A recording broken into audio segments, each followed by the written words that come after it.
give up. Don't give up. Fight forever. Don't give up. Fight forever. Don't give up. Fight forever. Fight forever and ever and ever and ever.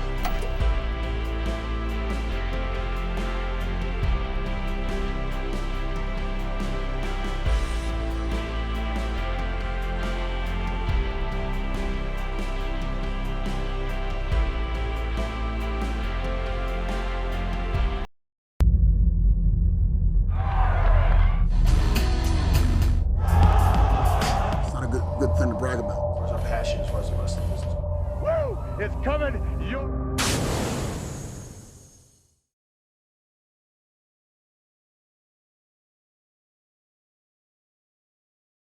Well, we're in the home of AJ Styles, and honestly, your house is exactly as I envisioned it. We were talking on the way down from Charlotte, like, what do you think AJ's house is like? And we were thinking trampoline in the back, kids stuff everywhere, and it fit the bill exactly as we thought it would be. Well, there you go. And stuff tore up like my ottoman here.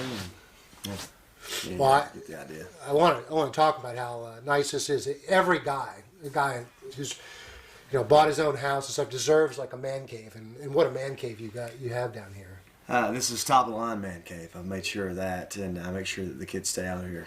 That's the main thing. A kid-free zone. That's how you keep your sanity in yes. your crazy life, huh? Right. And everybody knows you're a big-time gamer here, and Ridiculous. you got a great setup, and you said you were playing games in here until late in the morning, huh? I can't help myself. It's my drug of choice. As you walked in, you saw my small arcade in there. It's just, I love it, man. I have an addiction. It's my parents' fault. They started this whole thing. They should have never bought me a Nintendo. Well, we appreciate you letting us into your home today and talking about your career. Actually, the last time we did an interview with you, we kind of wedged it in before a match with Samoa Joe in Birmingham, Alabama, in February of 2006, and we're just thinking about like how much things have changed in your life, how much things have changed in our business since that time, and it's nice to reconnect with you now. Well, I can't even remember when that. Oh, I'm sure. Or anything. I have no idea what we talked about or anything.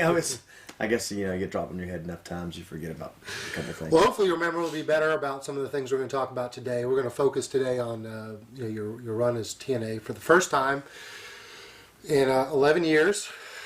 You're a free agent. You have no connection whatsoever to TNA wrestling, and you're about to re-embark on the world of indies where you got your start. And I'm sure you're excited for that time, but maybe a little nervous as well. Absolutely. I mean, I've always loved the independents, even when I was working for TNA. I liked the opportunity to go wrestle an independent every now and then. Didn't always get that opportunity because it's been a while since I've been on the independent scene. But there's something special about it, and I'm hoping that I can do what other guys did for me, and learn. I learned from them, and I hope that maybe I'll be able to share some information where they can learn from me. Help them get to the next level. Little things. If you're a smart wrestler and you want to make it to the next level, you're going to be a sponge. You're going to feed off anybody that will give you information to help you get there.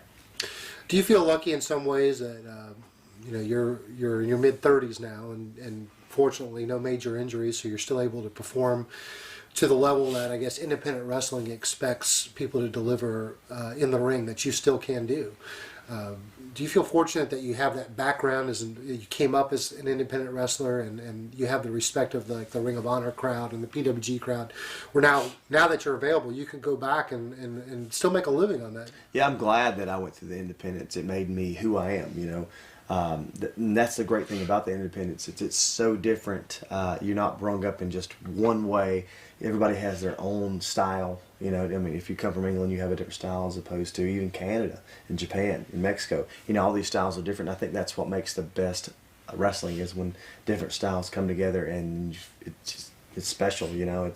It's fun to watch, and then a lot of times it's kind of like what MMA was. Before UFC when it first started, you had these different styles of fighting, and then as it's grown, everybody has a similar style. It's a little bit different, but everybody knows how to, get in the guard and pull guard and stuff like that. where everybody knows a little bit of how to take a head scissors or whatnot. It's kind of come together, but that's still a great thing about wrestling is there's different styles, but if you've done your homework, you're able to get in the ring and wrestle with anybody. How much have you been able to kind of keep tabs on what happens outside of TNA while you've been a performer for TNA? As far as independence, hardly any. I have no idea what's going on. Just maybe the little bit of who's coming up, who's the next guy, but not enough to even talk about. That's sad, because I used to pride myself on knowing who was the next guy coming up and who, maybe I could help, bring up and make some money with me. And that's what it's all about. I mean, if I think there's a guy who has potential to make a lot of money, I want him to work in the same company I am at, because if he's making money, we're all making money. But I've lost touch with that, independent thing to know exactly who is coming up. When we talked to you in 2006, you had just finished lobbying and you got Samoa Joe as part of the TNA roster, and that was a lot of time. You and Chris, nagging the management, saying, "Hey, listen, you got to give this guy a shot." And obviously, you pulled for the right guy. He's been a great asset to TNA, and he's still with the company today. At what point though do you kind of lose a connection to the independent, where you're no longer the guy to say, "Hey, trust me on this one, pull this guy in"? I'm not sure when exactly that happened to me or happens to anybody. A lot of times, guys like in my situation, I think they'd price me out. TNA would price me out where I was, just too much money for an independent, person, and that's when I lost touch. Once or twice a year is not going to do anything for me. Mm-hmm. So it's hard for me to say exactly when that time was that I lost touch. That was actually a topic that I was going to talk about like later on in the interview, but you brought it up, so we'll go for it now. That's exactly what TNA did. Is they took a couple of guys like yourself, like Joe, and they priced you out to the point where even though as a TNA performer you're allowed to work independent wrestling shows, they put a price tag on you that nobody really could afford to do it unless they just, I guess, wanted to lose money, because there's only so much that an independent show can bring in, and they did that deliberately, I'm sure, to make sure that they were protecting you as part of their brand.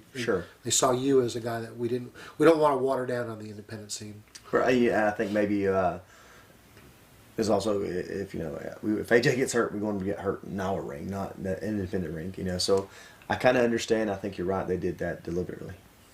Do you have any regrets about not being able to continue to work maybe the independent scene, or do you wish it could have been where they would have priced you lower, or do you think that you were handled appropriately? It is what it is. I don't know if it was appropriately, but they could have just said, you're not doing independence, which it would have been just fine, because I was on almost every house show, every TNA event. So, I was ready to take a break when I could. So I wouldn't dare jump on an independent, being on the road so much anyway. Maybe I'm sure every contract was different, but your last contract, how many house show dates did you have on that contract? Let's see. It was up there. It was, I think 50. No, more than that. Had to be more than that. I can't remember exactly, but if we had 64, so probably about actually 70 dates I had to do or something like that. It was. Did that count TV as those dates? So, no. So you had to do TV plus about 70 dates on top of it. Yeah. I had 114 dates I had to do. And then you take off your 64 for the TV and pay-per-views. Right. And then you had the rest. So I don't know if my math was right on that, but it was up there, so around in there. You were with TNA before they even actually started their house show schedule. I met you, I guess, through Hermie Sadler, and he started the TNA house show business before it was called TNA, and then they got caught up and grew as a company where they were able to kind of do it themselves. But you've seen TNA go from a pay-per-view company to a TV company to a full-fledged company that does everything. Do you think maybe their house show ideas and their dreams kind of outpace the company themselves? I think that's a problem with most companies like this, that they see some results and they see them a gain, and they try to move too fast. And TNA normally, you know, that wasn't what they had done. You know, they moved just slow enough to keep up with what they were doing. I think the problem wasn't going on the road. I think the problem was not knowing exactly how to get the message to the people, you know, the surrounding areas, you know, to make sure the buildings are full, because we go in places we'd never see a sign or anything else. And I think that was the main reason, you know, you'd see it grow so fast, and then it kind of, I don't know, I don't want to say fell off or anything like that, but it just stayed stagnant. It didn't get any bigger, you know, and I think it all comes down to advertising. That's tough, because you need more than a TV show to be able to push in a local town. You need to have the back end help and the support and the street teams. That's exactly right, because we would go into places where I literally did not see a sign or ask, you know, I've even asked the hotel, hey, do you guys know we're in town? No. Mm-hmm. And that's, you know, that's not how you make money, you know. But you got to be willing to trust people to get out there and have a street team and do this job. Everybody has one that has a big house, and you know, in wrestling, I'm sure that to some degree, you know, WWE has something like that. Not really, you know, guys that go out there and just put flyers up, but they've got. I mean, they've been doing this for a while. They know exactly how to get people in there. Do you ever look? I mean, did you look at WWE as your competitor, or did you think of TNA as maybe a different business? Or what I mean by this is, a competitor sometimes is somebody that you're competing for the dollar against. And I look at WWE and TNA to some extent as they have to do well for me to do well. Sure. Did you ever look at TNA as a competitor of WWE, or did you look to WWE and say, man, I hope they do well because it kind of spills over into what we do? Both. If they do well, we do well. I mean, I say my biggest problem with leaving TNA is you still say I we. still say we. Mm-hmm. So, but they, you know, I did see TNA as a competitor to WWE, and where, you know, I believe that WWE saw TNA as a competitor as well, because they would see stuff that, you know, that TNA was doing and literally take it, you know, this idea. Give me an example of something that. Well, when I was talking to John, the guy who's in charge of I think he's in charge of creative. Anyway, fact of the matter is, he came from WWE. And he said there was some stuff that we were doing, like giving updates, kind of like Sons of Anarchy does when you watch their show. You know, this is what happened on the last show. And TNA they were doing the same thing. And WWE went, you know, they didn't have a copyright or anything, so they just took it and put it on their show, and there you have it. I mean, they literally just took it. So that's smart on WWE, because they see something and goes, you know what, that's a good idea. We're going to use it on our show, you know, and they did. Is there a perception in the TNA locker room that working for TNA would prevent you from going to WWE and being successful? You know, you got that tag as a TNA wrestler. You know, it's almost like Vince has a problem with a guy that maybe made a living on TV at a different company. It seems like, I'll give you an example. Like when Christian went back to WWE, it almost felt like he was in the doghouse from day one and just kind of fighting to get his spot back.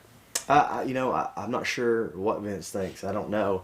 I know that Vince likes making money. I know that's what he likes to do. And I think if he thinks he can make $1 off of somebody, then that's what he'll do, regardless. So the perception that a TNA talent wouldn't have as fair of a chance to make a successful career in the WWE, that's not something that was in the locker room that you're aware of? Like, is that something new that I think that most people who went over from TNA haven't done very well. But, you know, it wasn't because they weren't given an opportunity. But, I mean, then again, in my case, it's probably a little bit different. I'm not known as an independent guy. I'm known as a TNA guy. Mm-hmm. I mean, so I could see how they'd not want to hire someone who has that stank on them, you know, and I do. I mean, I was there for 11 years, and I was a big part of it for 11 years. You know, I was going to save this question for the end, but have you had any contact with WWE since your release? Nope. Are you surprised? Not really. I mean, I don't get excited about anything these days, you know, because, you know, I've been in the wrestling business long enough to know that you don't get excited about anything, and if there's any talk or even believe of what anybody else is saying, some of the stuff you hear on the dirt sheets, you know, as we know now, they were wrong. Mm-hmm. They said I had a contract. Well, the next thing you know, I don't have a contract. Well, which one is it? you know. And I'm just sitting at home listening to this, and I see it on my phone, Twitter, and I'm just like, everybody's, but you know, they think they know what's going on, but they have no idea. Well, I know a lot of people on the dirt sheets, and myself included, I'm not 100% convinced that, you know, you don't have something in the works with TNA and said, hey, give me 6 months off, let me do my thing, and then we're coming back. And I know, listen, nothing you can say is going to change that for anybody. Right. I mean, it makes sense, but it works out well. You're releasing a book in a couple of months. You know, you've got the legs to be a very successful guy on the independent scene for probably, you know, for at least a year, if that's how long you want to be on the independent scene. And not a lot of guys can do that. A lot of guys, when they roll off TV, they're going to have to find a different means of employment, because they're just not going to have the demand that AJ Styles is going to have to perform around the world. But you know, and the thing is, I haven't closed the door on TNA, and they haven't closed the door to me. At least I don't think so at this point. And if there's ever an opportunity where they think, you know, we've got something here and there's money to be made, then, you know, I don't want to sound like it's all about, you know, I'm a greedy guy for money, because that's not what it's about. I want to have fun. I still have respect for TNA. You know, I appreciate I'm not bitter. You know, hey, this is what a business does, and sometimes LaDainian Tomlinson. That's how I felt. You know, when all this occurred. You know, it was like that's how I felt, or even like Bret Hart. You know, oh wow. You know, this is probably one of the questions you're probably going to get into later, and I'm probably ruining it. But no. You know, that's. You know, everything's different. This is a business, and you do what you got to do to survive. Was there any time throughout your TNA career where you kind of felt like maybe you needed to take your career in a different direction, or like maybe like my TNA run here is over, or I can't accomplish anything more, or the whole time you were with TNA, were you 100% behind the company? I was 100% behind the company. You know, if I'm going to be here and I'm going to be employed here, I'm going to do it to the best of my abilities. That's my thing. I'm going to give it all I got, and I'm going to try to trust the people who are in control to do the right thing. That's a hard thing to do, is to trust people that they have the best, you know, idea for your character or even your match. But you know, I'm all in. It doesn't matter, you know, where I go. If I'm going for Ring of Honor, I'm going to give them everything I got. TNA or WWE or Japan or wherever I go, they're going to get all of me. You know, when I'm on your team, I'm on your team. I'm a team player. That's what I do. You know, I'm kind of shocked that WWE never reached out to you, because, you know, you just think about the dream matches that you could pull off with the roster there. And you must, I know you say you didn't follow the independent scene, but did you ever follow some of the friends that you made on the independent scene that have kind of like come up and been successful with WWE? Have you followed their careers? Yeah, I've seen it, man. Tyler Black, which is Seth Rollins. Yeah. I thought, man, that's awesome. But I knew when I wrestled him the first time, a long time ago, that, you know, he was going to make it. He just had whatever that it thing is. He had it. Mm-hmm. And Claudio, same way. You know, he knew it was just a matter of time for the. In fact, I'm surprised it took him so long to get there. Mm-hmm. You know, he's the size. He's got a great physique. I mean, this guy's a great wrestler. So, you know, it's cool to see some of those guys come up, you know, with American Dragon, you know, or, you know, Daniel Bryan. It was cool to see him, you know, do his thing, you know, and the card stacking him. He's definitely the underdog, you know, and, you know, it's really neat to see those guys come up the way they have. Your kids, do they watch WWE on TV? Nope. They do play the wrestling game. My middle son does play the WWE game. I actually got it for him. I mean, you know, he likes wrestling. He likes to play video games. Well, there you go. Mm-hmm. And it is what it is. You know, it's not a bad thing.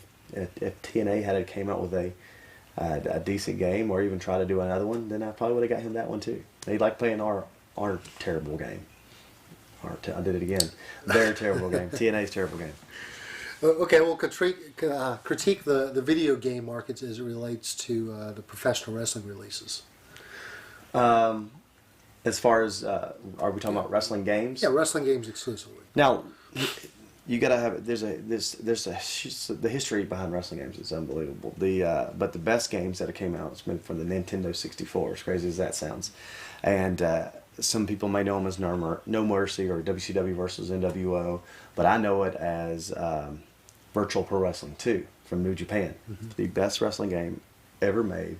without a doubt. If you know any Japanese wrestlers, you'd love this game. And the fact that it has old school characters in there as well. And it also has, it's a New Japan, or it's actually an All Japan game. But you have all the New Japan, Michinoku, World, guys. I mean, everything. They're all in there. I mean, it's unbelievable. You even have shoot fighters in this game. It's unbelievable. And it is the best wrestling game ever made. And then, literally from then on out, they all, to me, have not been very good. But the newer ones, seem like they're doing a pretty good job. But I'm such a sucker for the controls and everything with Nintendo 64. Samoa Joe and I always said that the great thing about these games that I was just talking about was that they're easy to play but hard to master. Mm-hmm. And that's what everybody wants to, that's the game everybody wants to play. I even pitched the idea that we should wait. Yeah. Well, we'll have a counter up here. Oh my how many God! times we say wait. That TNA should, have a downloadable.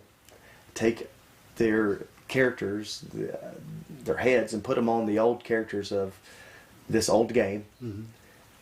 And you can. It should be that simple. You keep all the old moves and stuff like that. Now, I know that's easier said than done because I don't know anything about putting a game together. But as far as I know, that engine doesn't even exist anymore to be able to do that. But it seems so old that it should be pretty easy to do something like that. But that's what it's not about the graphics. It's about how fun it is to play the game. I hear a lot of people talking about how the older games are better, and I know a lot of people just because they grew up with them, but you would think that with all the feedback that they can get from the gaming community that games should always be better. Well, you think about Nintendo, and when Xbox, what was it, the 360 came out, and the PS3 came out, everybody was, oh, wow, and then the Wii came out, it wasn't that special. I mean, yeah, you could move the controller around, but it was so easy to play. It started gaining ground on Xbox and PlayStation, and nobody saw that coming. Mm-hmm. But it's because it was so easy to play, so simplistic. Even old people were, getting up and bowling, with a controller, and hopefully not like myself. Or, well, I did throw the controller through the TV. It was on accident, but I did it. Well, getting back to wrestling a little bit. Yeah. Let's talk about how sensitive it was for you to go through the contract negotiations at the end, because maybe this summer when your contract was coming up for expiration, did you have any envisions that it might be the end of when your contract ended? This was going to be the end of your time right now in TNA, or you just assumed it was going to be a natural? We'll just renegotiate. That's what I assumed. I assumed that we just renegotiate and we get back down to business. Especially with the way that it was going with my character and the storyline. I just assumed that we'd fix it, we'd keep going, and that'd be it. And I think your original contract ended in August? September, and then you negotiated an extension to get you up until the Bound for Glory pay-per-view, from what I understand. Well, not exactly. The extension lasted out to December 15th. Okay. So it was a 3-month extension. How active were, and I know for people who don't know, your agent is Bill Barron, so mm-hmm. He was probably the guy that was doing the negotiation with TNA management, but obviously you're the guy who makes the call. You're saying yes, that's good, no, that's bad. There's rumors that they wanted to cut your salary by almost 50%.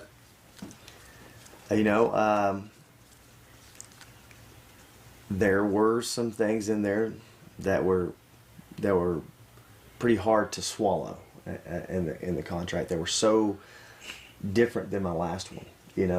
My last contract was for 5 years. This one was for 2. And so it was just some stuff that were in the contract that were so different from the last. It was almost a slap in the face. I was hurt. I was insulted. That they would even offer this.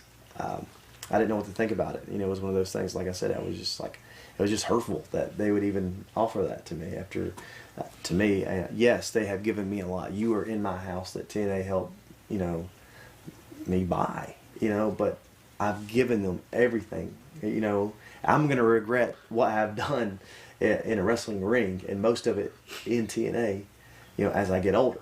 because I'm going to feel it then. You know, I'm not greedy. I just expected a lot more out of it. You don't take less. You get more as you get older. I'm not. A lot of guys don't hit their prime until their mid-30s. Sure. You know, that's my point. You know, like I'm not getting worse. So. Well, the other factors, you know, just discussed. You know, they got rid of Hulk Hogan.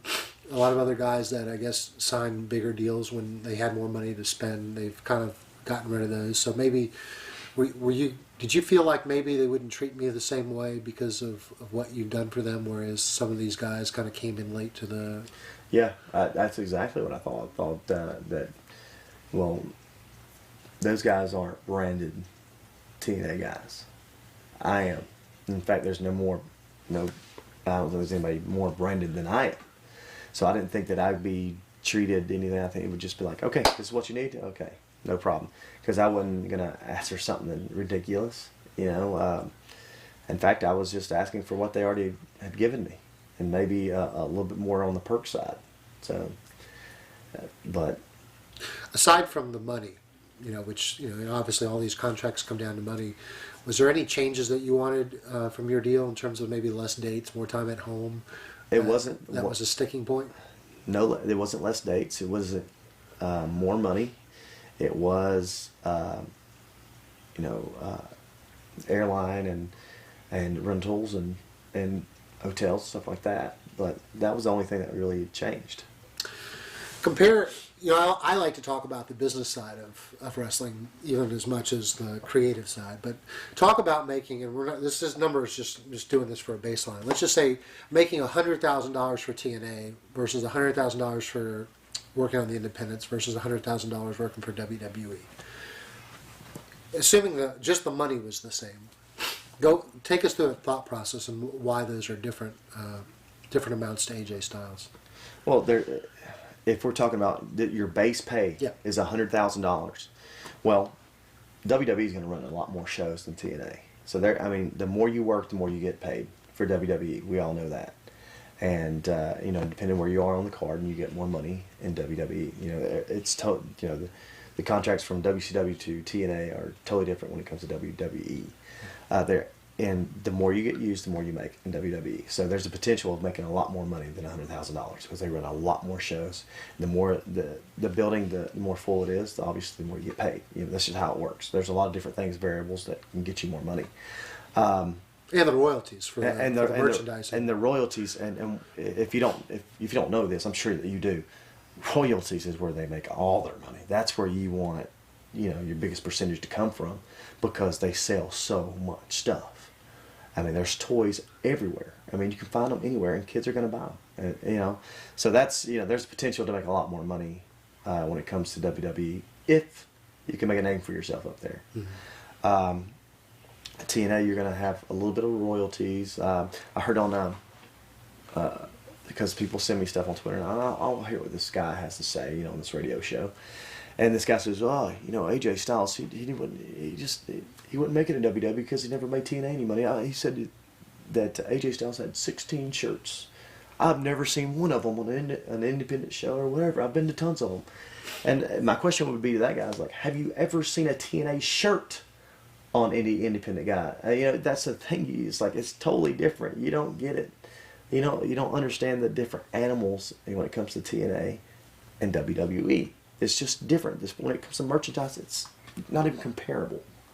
Now, if you make, you're going to make a little extra with merchandise with TNA. You're going to make a little extra, hopefully, if you work more than the house shows that are required of you. And depending on your contracts, everybody's contract is different.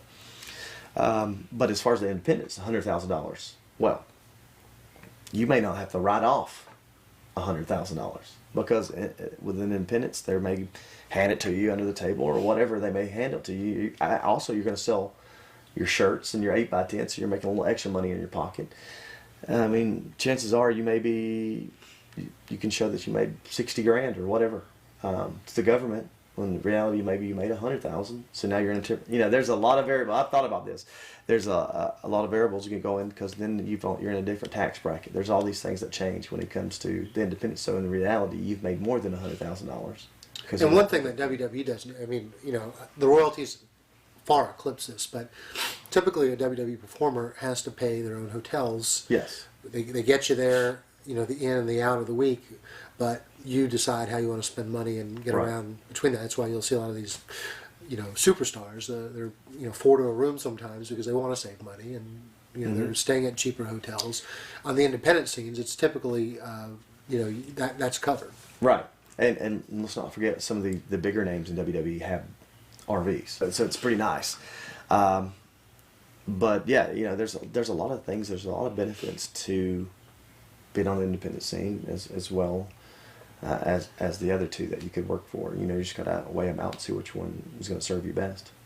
Now this question is going to be like, before you were married, you're probably like, when are you going to get married? When are you going to get married? And before you had your first kid, when are you going to have a kid? When are you going to have a kid? And then it's the second kid.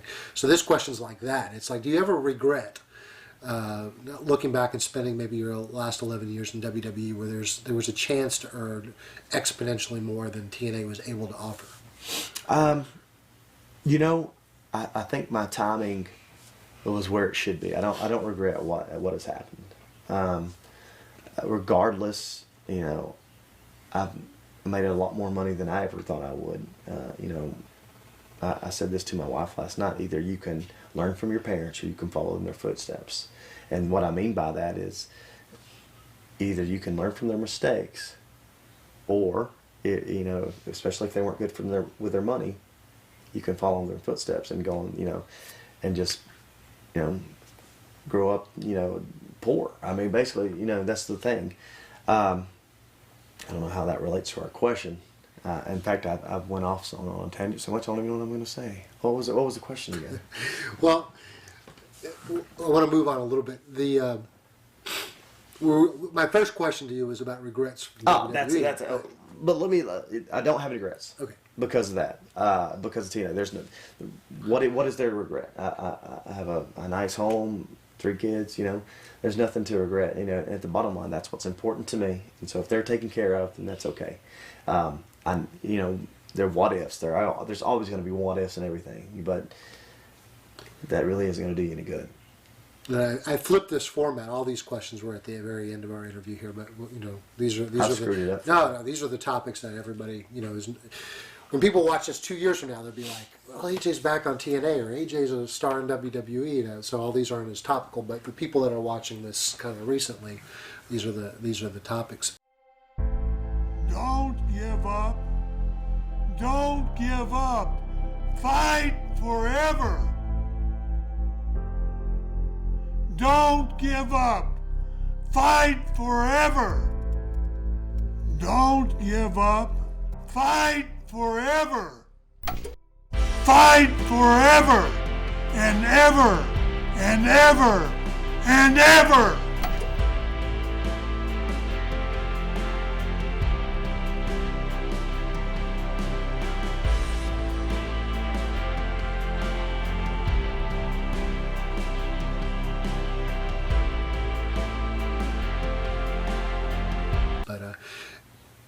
If WWE made you an offer, now they use their developmental system, even for guys that have experience. They want them to go through there and learn the WWE way, or make sure you got the right attitude. And there's a lot of positives to that. It's probably good that they can vet some of these people that wouldn't be successful for WWE. But on the flip side, a guy like yourself that obviously has TV experience and can perform in the ring, there's no question that you're able to perform in the ring. That might be an insult to someone like you that has a family in Gainesville, Georgia, to say, "Hey, can you move to Orlando and put in some time here?" Well, it'd be that'd be a tough decision for me to make. They said, "Hey, we want you to come down here, and we want you to live down here." But I have no problem spending some time down there. Because heck, I'd like to get used to their ring and everything else. That's not a big deal for me. I have no problem doing that, but to just say we want you to start from ground zero again, that'd be kind of hard. Sure, and quite honestly, I mean, you're in a position where you don't need to. What they would offer you in the short term couldn't match what you can make right now. Right. As an independent performer. Right, and I would love to have the opportunity to wrestle there. but if I don't, my heart's not going to be broken either. You know, my main focus is to make money so that I can take care of my family, and that's it. That's the bottom line. Talk about how your relationship has changed with Dixie in this process. I mean, Dixie is one of those people that, correct me if I'm wrong, but you probably consider her a friend. Sure.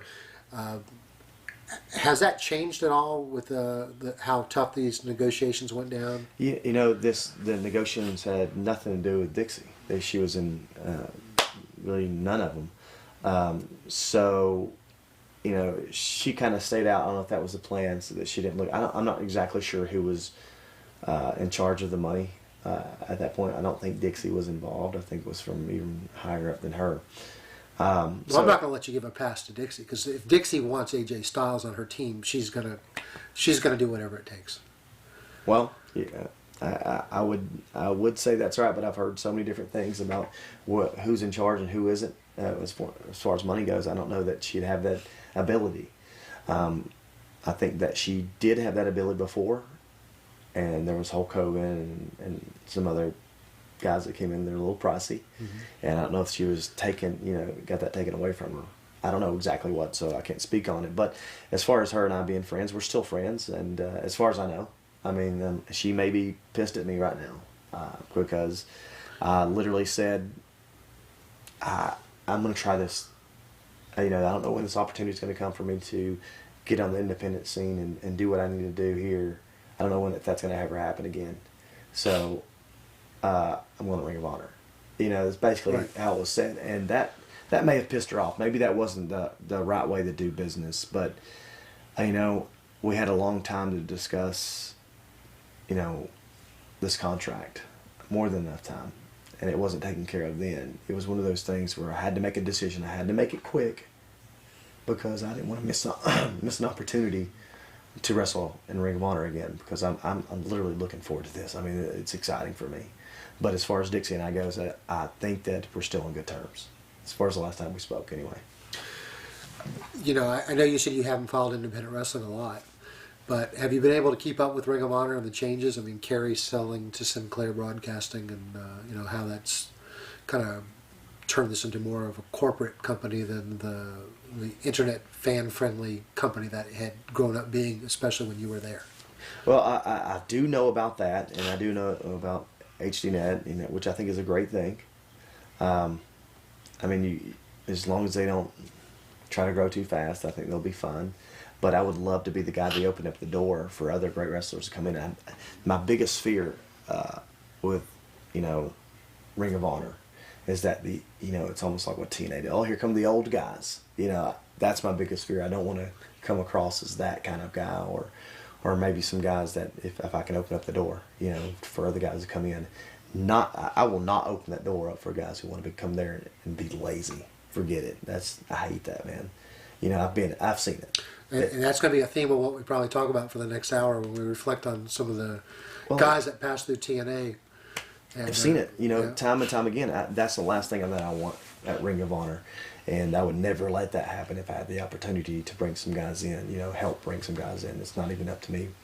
But it's to open up that door for guys who want to get in there. They want to work. They want to, take pride in what they do and build a company. Mm-hmm. I literally, I thought about this today, is that I remember telling Samoa Joe, like, hey man, in a couple of years, we're going to be the top guys.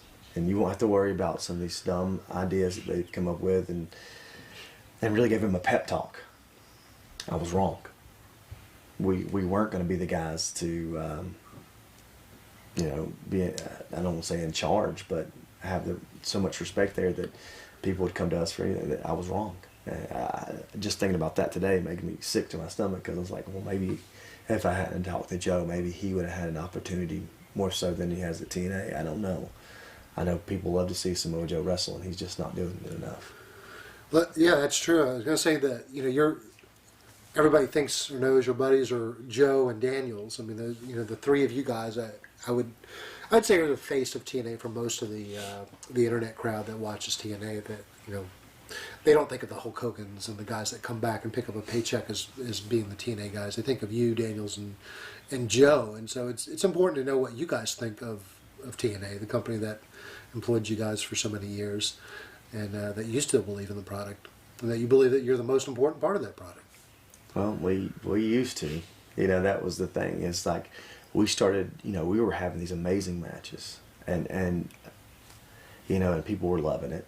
And then Joe gets hot. He's killing everybody. And I don't know if you want to jump to this question, but I'll jump into it. Christian was the first. I believe Christian was the first guy to come over here. The first big name to come over, and it made such a huge impact. And he was such a blessing, because he was awesome, And as Joe got hot, here comes Kurt. And the first thing that happens is you have Joe and Kurt wrestling. That's Instead of building up to something, it was they just unbelievable. gave it away right away. Right. You don't do that. Everybody wanted to see it. You guys want to see it? All right, we'll give you in 6 or to 8 months. That's when we'll give it to you. And just let it build and build. And these two men going at each other. And the last thing I would do, if I had my own company, is have, Kurt Angle come and beat my world champion. That's the last thing I would have done.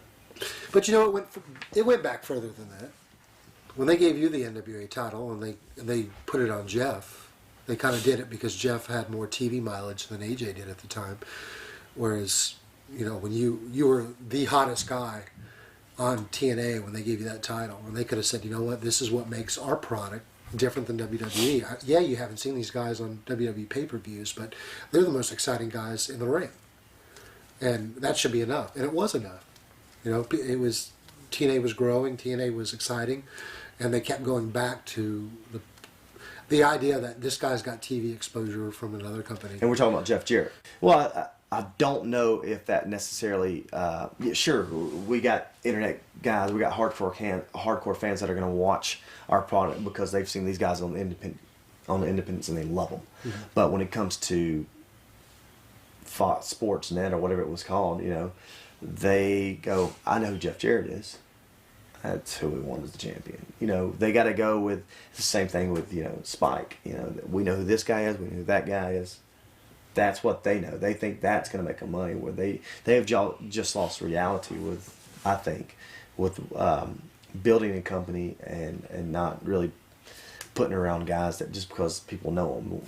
It doesn't always work. If you want it to be different, which we were, then you let these guys be your main focus and not necessarily spend all your money on the guys just because people know them. And I want you to be the guy to distinguish the guys when I bring up these names that kind of like took TNA's money and kind of put a lazy performance in, and the guys who didn't. So it sounds like Christian was a guy who put in the effort, and you were 100% believing he was an asset to the company. He was amazing. He came in, no chip on his shoulder, but the only thing he wanted to do was work hard, and he was out. It was one of those guys I learned from. I mean, he was so brilliant. When you're talking about a ring general, that was Christian. Got in there and just boom, boom, boom, boom, boom, took control of the match. He was the man, and he was hilarious. Just to have in the locker room and stuff like that, and he was all around just and still is a good human being and an amazing wrestler. And your time that you worked with Christian was probably the first time where we got to see AJ, the character. The idiot. Yeah. I didn't say idiot. You said idiot. But, AJ was always known as like, man, once he's in the ring, I mean, no one can touch AJ. No one can keep up with him. He's so athletic. He always delivers the great matches. But up to that point, we really hadn't seen a personality from AJ. Right. Which was, we didn't need it because everything in the ring was so solid that who cares. But it was fun, man. Yeah. I had such a good time doing that character because I was just making myself laugh for the most part. The stuff that Tom and I did, it was hilarious to see, interact with Christian, and it was just so fun. And so, like, I literally just tried to come up with stuff that I thought would make me laugh if I watched the show, and that was it, and had a good time doing it. So Christian is a guy that you obviously say he was a great asset.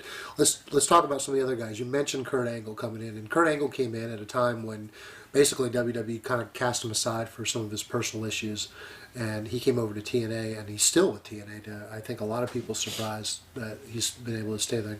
Do you think he came in with the same mentality of Christian, where I can do something for this company, not what this company can do for me? He may have, that may have been, but when Kurt first got here, there wasn't a lot of people that liked. I said it again. Was that 4 or 5? Anyway, when Kurt first came to TNA, there was not a lot of people liked him. I remember him calling Chris Sabin Pigpen, and just like, what are you doing? Yeah, Pigpen. I guess he thought he looked nasty. I don't know what it was, and just saying some of the most outrageous things. And I don't think Kurt knew how great the roster was at TNA when he first got there. But over time, when he realized how, I think the guy he first wrestled with was Joe, and realized how awesome Joe was, and then it just kept getting better. And not better, but he got to see more of the roster from there.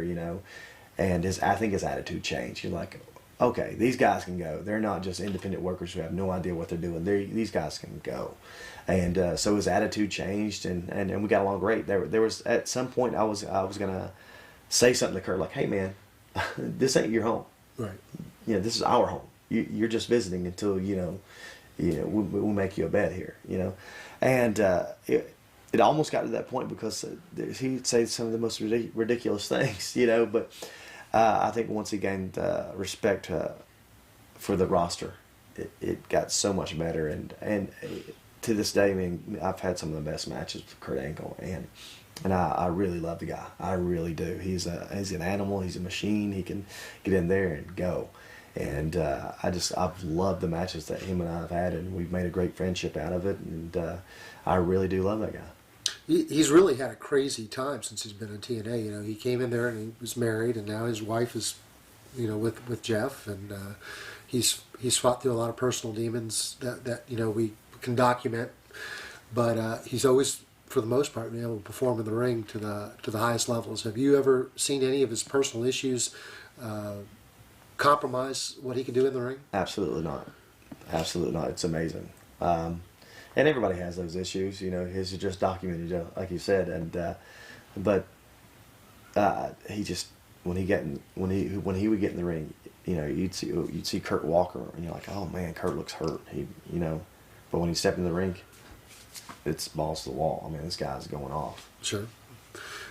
You mentioned Tomko, a guy who, another guy who's kind of struggled with some personal things lately. Are you kind of surprised that for what you saw of Tomko, that he's kind of fallen off the way he has? I remember when all this stuff started going on with Japan. I remember him having a torn pec, and he couldn't afford to take off. That was he was had some real injuries, and it was sad to see him go out the way they did because we had such a good thing going. I think he was working for New Japan and was doing well over there. I think it was New Japan, and then something happened, and he worked for oh gosh, what was his name? Anyway, he worked for another organization, pissed New Japan off, and it just went downhill from there. And that's about when I stopped being able to keep in touch with Tomko.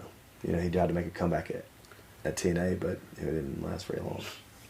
I'm trying to incorporate a lot of the questions. I asked for some fan questions. A lot of people asked me for some of the moments that you had in TNA. A lot of people remember some of the the crazy stuff that you did in certain matches to kind of make people remember these. So I don't want to talk about every single match in any great detail, but just kind of maybe think about some of the memories that you had of some of these things. Like we had a lot of people asking about that Elevation X match that you had with Rhino and stuff. How does being in that type of match differ than like the Ultimate X matches or the the lockdown type matches where you have a higher risk? Well, yeah, I've never had a scaffold match before, and the fact that we had about maybe at the most 2 foot to walk on the top of this little scaffold and then make this whatever match, this Elevation Edge match entertaining. It was different. But I think we did an amazing job. The plan was for Rhino to lose, but I was afraid if he fell like if he tried to fall feet first, he would break his ankle. I mean, it was that high. It was up there.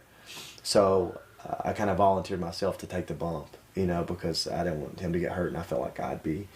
That's a weird thing as a booker to say, "Hey, I need you to fall off a scaffold." Someone like Jim Cornette, when he fell off the scaffold, he blew out his knee. Right. It's really easy to. That's all the training that you do. You don't get to practice a bump off of a scaffold. Yeah, Rhino was a 260, 70-pound man, dropping, and that just seemed like it was a little bit too much, and I was comfortable, with taking a back bump from that high, and in the match though it came off really well. We actually came in the day before and lowered it and got on there and walked around and see how sturdy it was, because we could literally shake it as we stood up there, which we added into that match anyway. And it turned out to be really good, very entertaining. And he had the brilliant idea of bringing the crowd into when I was hiding. Right, you were hiding inside the trussing underneath the scaffold. Yeah, and he's like, I'm gonna, get the crowd involved, and they were involved. We had them.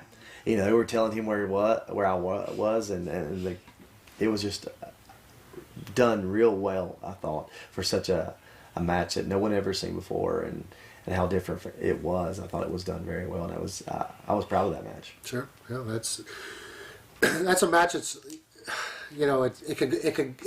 it seems great, but a lot could go wrong with being entertaining. I think that happened a lot at TNA, where this will be great. Oh God, that was terrible. That some of that stuff happened at TNA.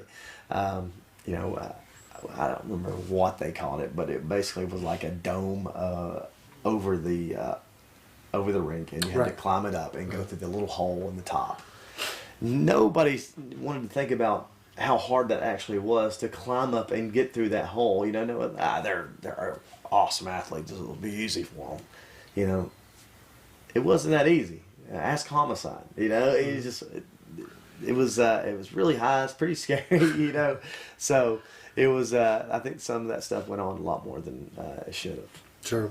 Another question that I got asked a lot from the fans are the lethal lockdown matches. They did it, I think it was 2 years in a row where you did the table is on top of the cage and then you do the ladder. Do you have any concerns that maybe the top of the cage isn't going to hold? Because a lot of people might think about how strong it is, but it's just fencing and a little bit of. I remember the first time that I had that match. Me and James Storm on top of the cage, and we set up the table, and I dropped and went to the table with it, and he grabbed like this, and I grabbed like this to make sure on the top of the cage to make sure neither one of us went through. Right. So it could definitely happen.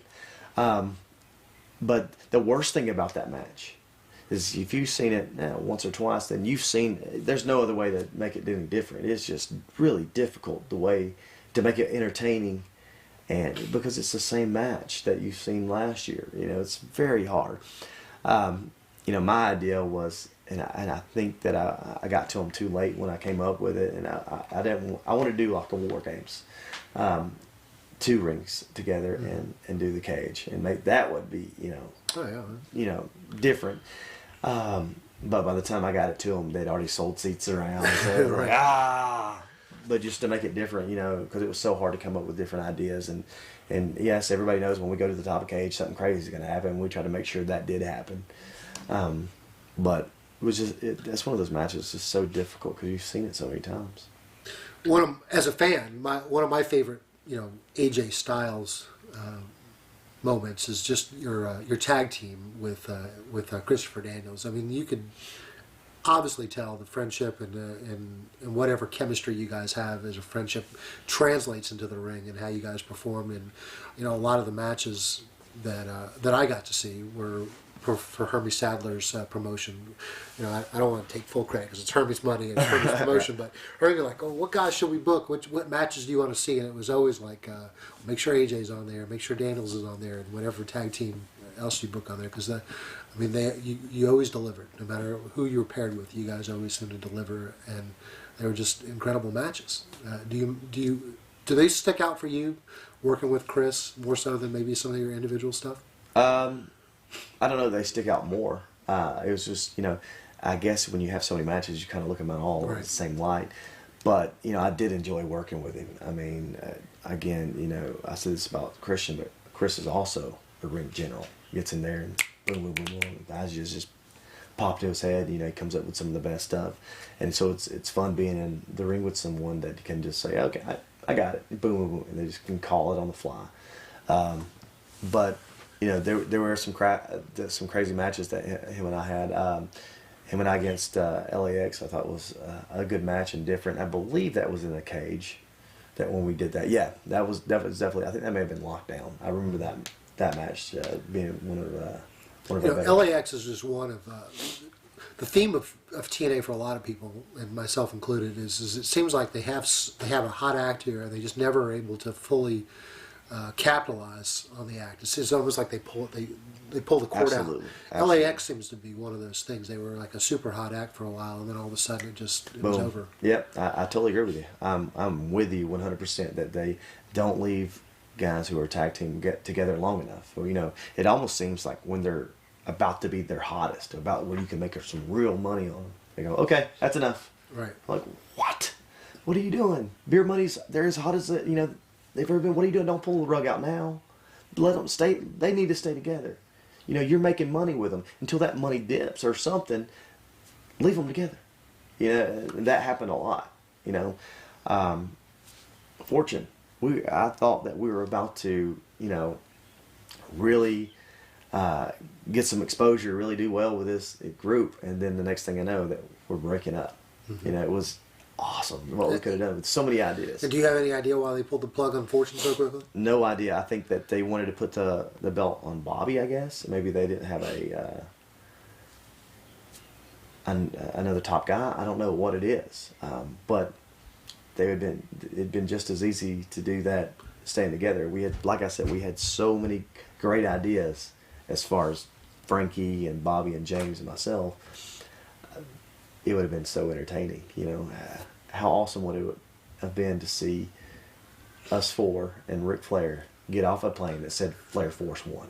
Right. You know, like reenact Hangover, you know, when they wake up in the morning. You know, that little stuff, do a spoof on that. We just had these ideas, but they wanted us to have suits and stuff like that. I'm like, no, we shouldn't wear suits. I know I'm going off tangent, but you got to hear this. No, this is not off tangent at all. They want us to all have the suit and tie. That to me wasn't cool. What's cool is wearing, you know, the sports jacket, you know, Affliction sports jacket, and the, you know, what people normally wear who have money. Right. They also want us to ride a limo. That's not cool anymore. What's cool is showing up in your own sports car. Right. Or for me, it'd be showing up on my stretched out crotch rocket. You know, to me that's cool. You know, and so we all had different ways that we thought would, you know, make Fortune different, but everybody could relate to it. James Storm's going to pull up in his freaking pickup truck with big wheels on it. It's going to be, you know, every redneck's going to love it. I'm going to pull up a motorcycle that's a crotch rocket that different people are going to like. Frankie Kazarian's going to pull up on his Harley Davidson that a lot of people are going to love. And Bob Grier's going to pull up in his sports car. You got 3 or 4 different guys that are all different, but at the same time, you know they're cool because you can relate to them to some degree. And that's what I wanted to do. We all wanted to do it. We just couldn't get them to agree to, like, this is what's going to, you know, propel us to wherever it is we're going. You know, it's little stuff like this, but we just couldn't get them to get on board. I hated the suits. How about working with Ric Flair? That dude's a character. I know that. I know you don't follow the independent scene, but everybody else watching this knows about my history with Ric Flair. Is it good or bad? Little A and B? Little A and B, yeah. Well, you know, the worst thing for me, I think, was when they wanted me to be like Rick. They wanted me to be the, you know, Ric Flair. He cast too big of a shadow. No matter where we go. I remember I was the World Heavyweight Champion, and we went to a St. Louis game where, I believe it was a St. Louis game, and he was going to throw out the first pitch. Mm-hmm. He did throw out the first pitch. I'm the world champion. He's Ric Flair. Right. He's throwing out the first pitch. When the interview came, they're interviewing Rick, not me. Right. You know, I'm in the background as the world heavyweight champion, but he's Ric Flair. I mean, I didn't expect any different. I really didn't. Although I wish I could have thrown out the first pitch for Rick because he didn't make it past the grassy area from the pitcher's mound. It was sad. A lot of people have commented on the European tour and Rick's bar tab. What is your recollection? You being there? Well, I wasn't. You weren't there. I was. I believe that may have been when I hurt my hip. I may have been then, and I wasn't able to go, but I did hear the stories about a bar tab. And All right. Well, let's say this.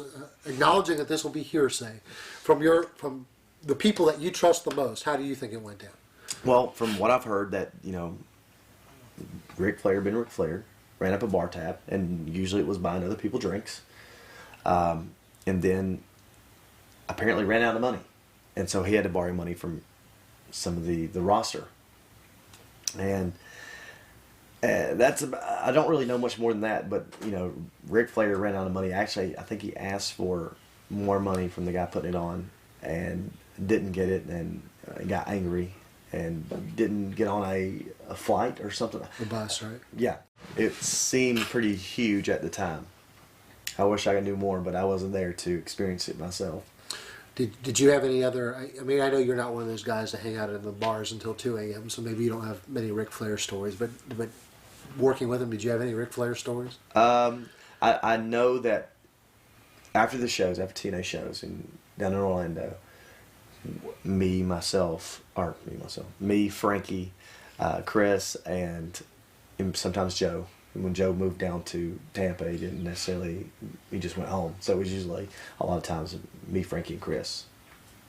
And we'd walk into the Doubletree, right? And there's the Doubletree bar, and if you're on the north side of the Doubletree, you're gonna have to walk by that bar every time. If you're lucky, you got it on the south, because you're gonna hear this. Wild man! That's what you heard. Like, oh, there's Rick. Oh God, I'm tired, man. I don't want to. You don't want to turn down Ric Flair. But how do you? Yeah, exactly. How do you turn on? And most of the time, Frankie would get caught, and I would just act like I didn't hear him sometimes, because I was tired and I wanted to go to bed, and I didn't want to be disrespectful, so I just act like I didn't hear him. But Frankie would get caught up, and I think he'd have a drink or two with him, and finally make it up to stairs. But that was the biggest thing. That was the thing I remember the most about Rick, is you didn't want to hear that. Wild man. Oh God. Rick, for all the good things, there are a couple of bad things that I'm willing to talk about. Like, he kind of disrespected Ring of Honor. Ring of Honor gave him a lot of money to come in there and kind of give. They wanted the rub of Ric Flair and doing their TV when they launched on HDNet, and quite frankly, he didn't live up to what he was paid to do. Do you feel like, for the most part, he lived up to what he was supposed to do for TNA? As far as I know, he did exactly what they told him to do. I mean, even Rick was like, well, dude, they want what? That doesn't make any sense. And he would go try to talk to him. And, of course, that wasn't going to work either. But as far as I know, he did exactly what they told him to do. I mean, but there were some instances, like in the UK, where I thought, somebody needs to, tell Rick that you can't do that. You can't, but nobody, it didn't seem like anyone had enough, another way to say it, balls to come up and say, hey man, you're not going to do this here. Right. But that nobody had that. It didn't seem like in the company whatsoever to say, you're not going to act like this. You're not going to do that. If you, there's consequences. You get caught doing this, you're gone.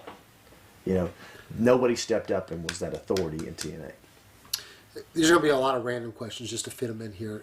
Are you a little surprised that Chris Harris's career took such a dramatically different direction than James Storm's did? I mean, they were like yourself, kind of the tag team face of the company for so many years, and then it seemed like they gave Chris a lot of opportunities as a singles performer to succeed, and then it seems like Chris's career just hasn't gone in the right direction. If you look back and you see James Storm and Chris Harris, you're going, Chris Harris is going to make a lot of money in this business. That's exactly what you're thinking. Not James Storm. James, yes, you thought James was going to be a good wrestler and all that. But Chris Harris was more athletic. The guy was built. He's tall. He looked like a guy who should be making a lot of money.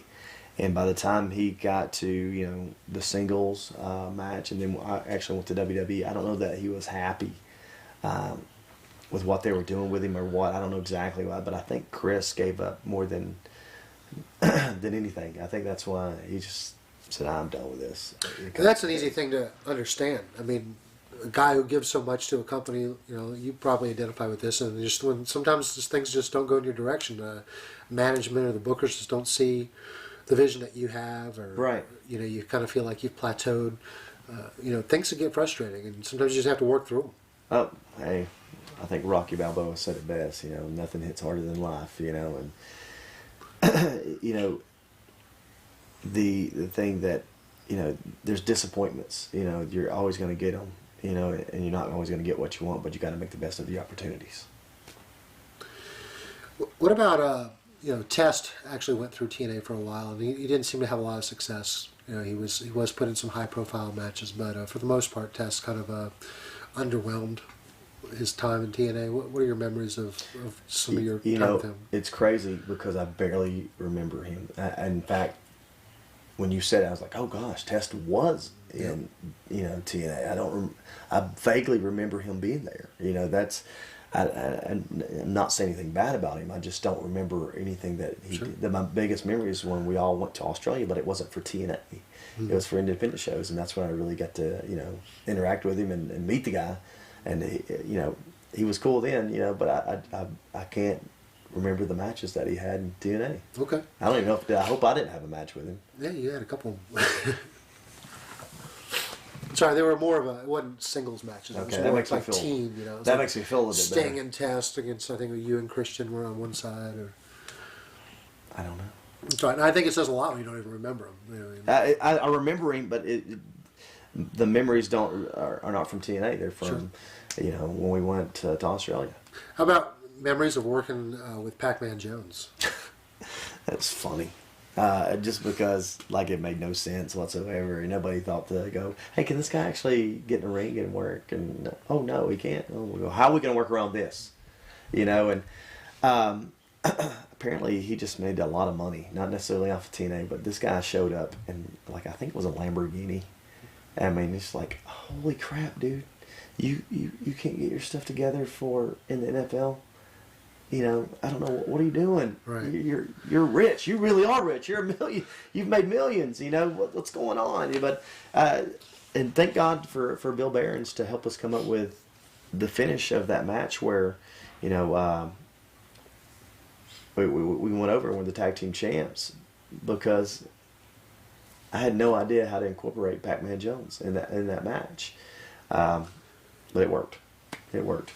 It's like in all wrestling history, all those opportunities. It's like I understand the allure of I got this NFL athlete, or I got this reality star, or a Hollywood actor, and you want to integrate them to get the rub, to get the extra eyeballs on your TV. But when we look back on them, the percentage of them actually being good and memorable, it's so low. It almost seems like, why do we come back to them?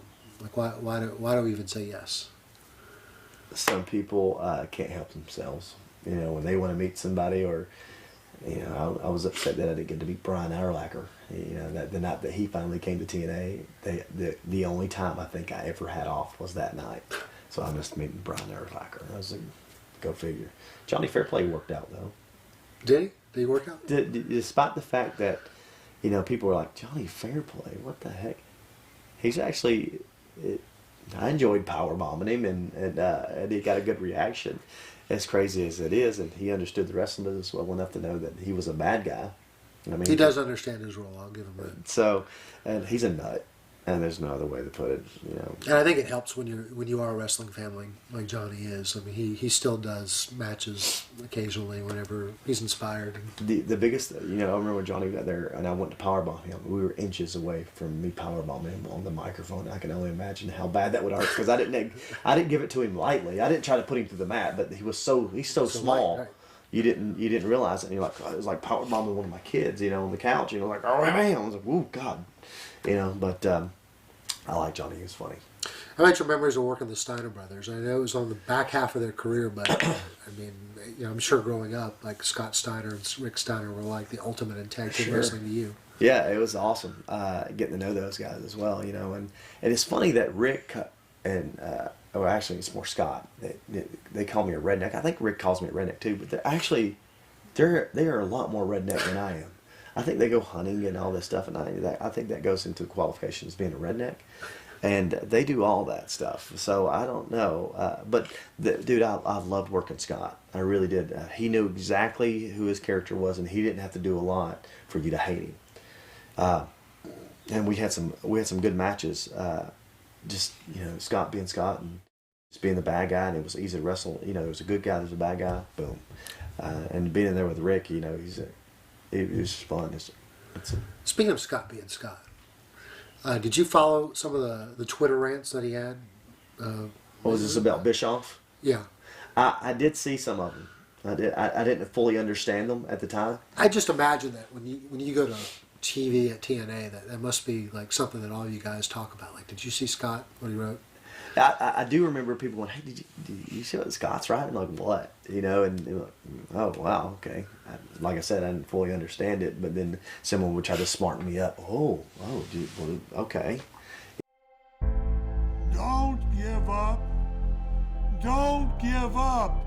Fight forever. Don't give up. Fight forever. Don't give up. Fight forever. Fight forever and ever and ever and ever.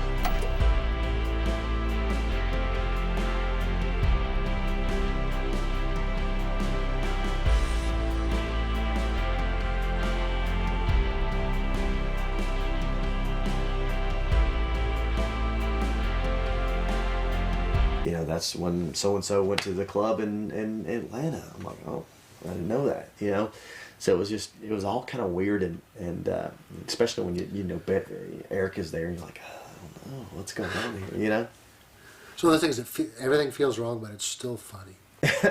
Yeah. There's a lot of stuff, man, that in this wrestling business that it's so wrong, but sometimes just so funny.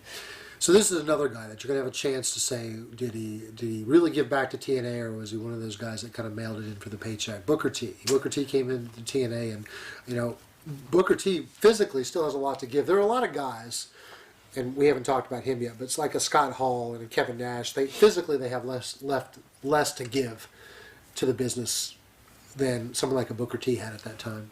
Do you feel like Booker T came in looking for a paycheck? Well, I know he came in looking for a paycheck. I think that what he had to offer had that big I don't know if it had that big of an upside, because I don't think sometimes I just felt like he didn't really want to put this guy over or put me over and I remember he being in a couple matches with him, and he said, "We'll just call it rooms." Okay, but he didn't call anything. I'm just supposed to react when he slip slams me. Okay, when I give you an opportunity, you're supposed to hit me. Like, oh, I thought you were going to call it. It's one of those things,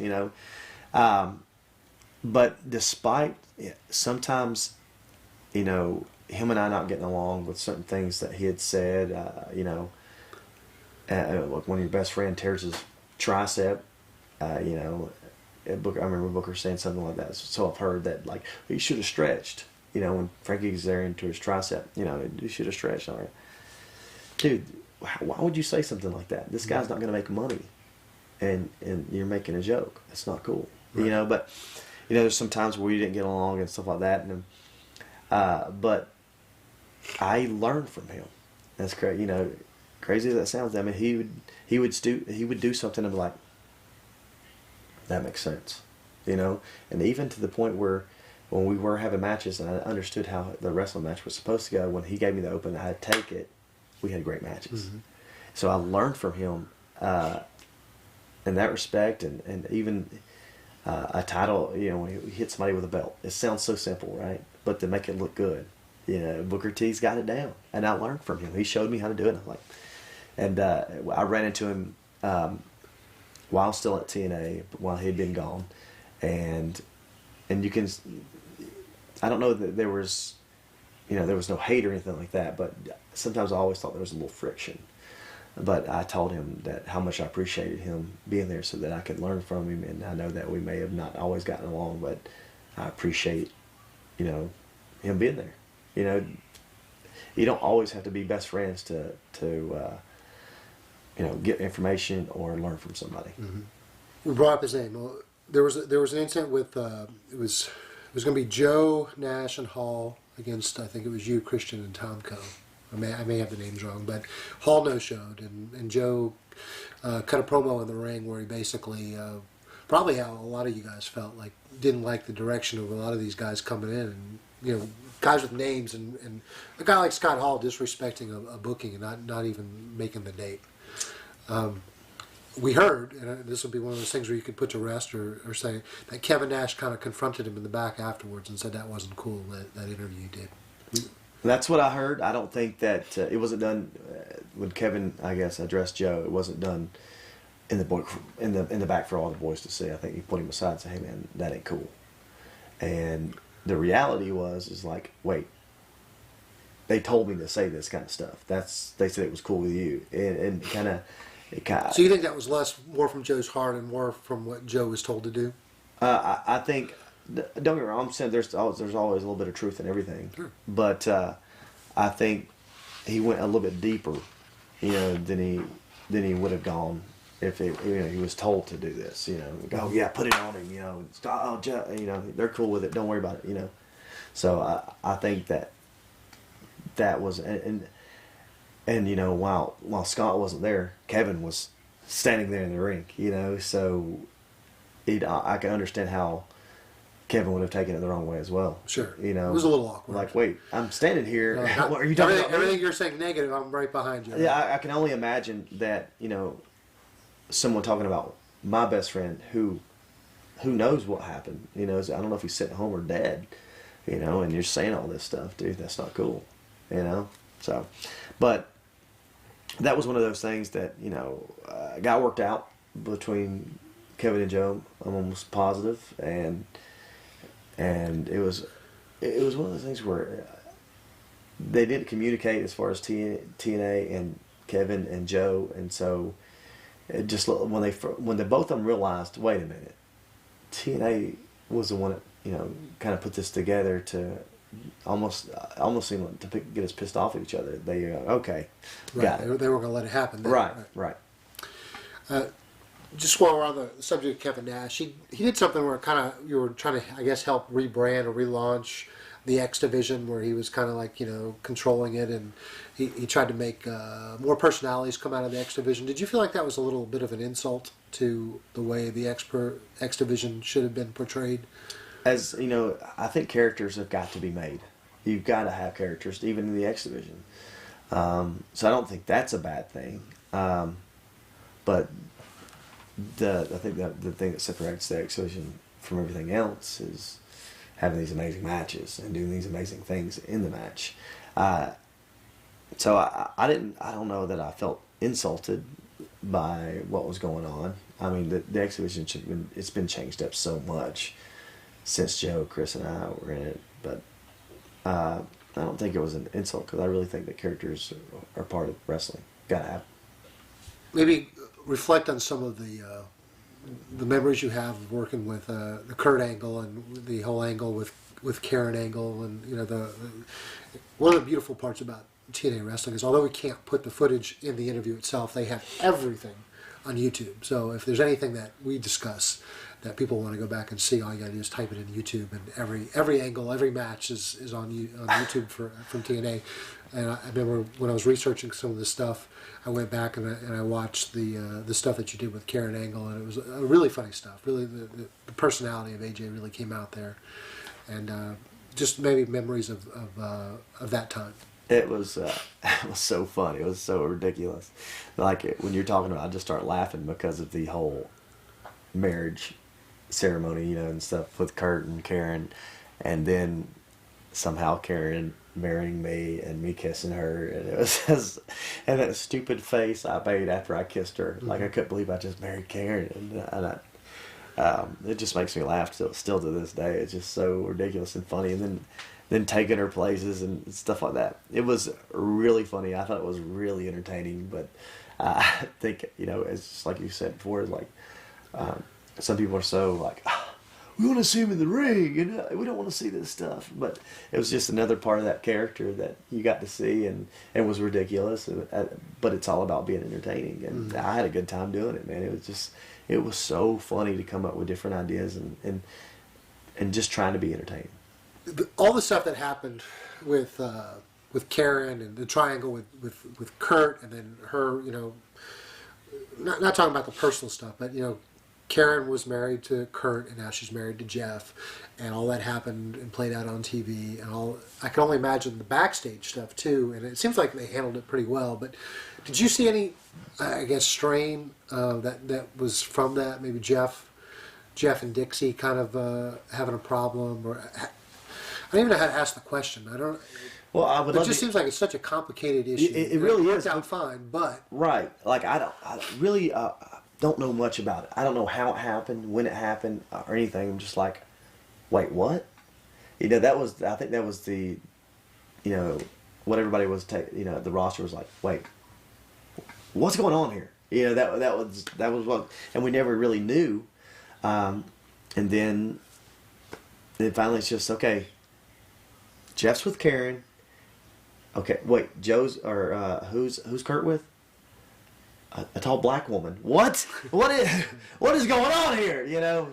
So, but that it got crazy there for a minute. Just trying to figure it out. But in the end, like you said, it really is crazy. It worked out best for both of them. Like I've never seen like Karen and Jeff are like the happiest married couple. Like it's crazy, and so is Kurt. He's married and happy, and got daughters. It's just. I think it's a testament to how professional Jeff and Kurt ended up being with the whole situation, because I'm sure it must have been a very emotional, complicated time.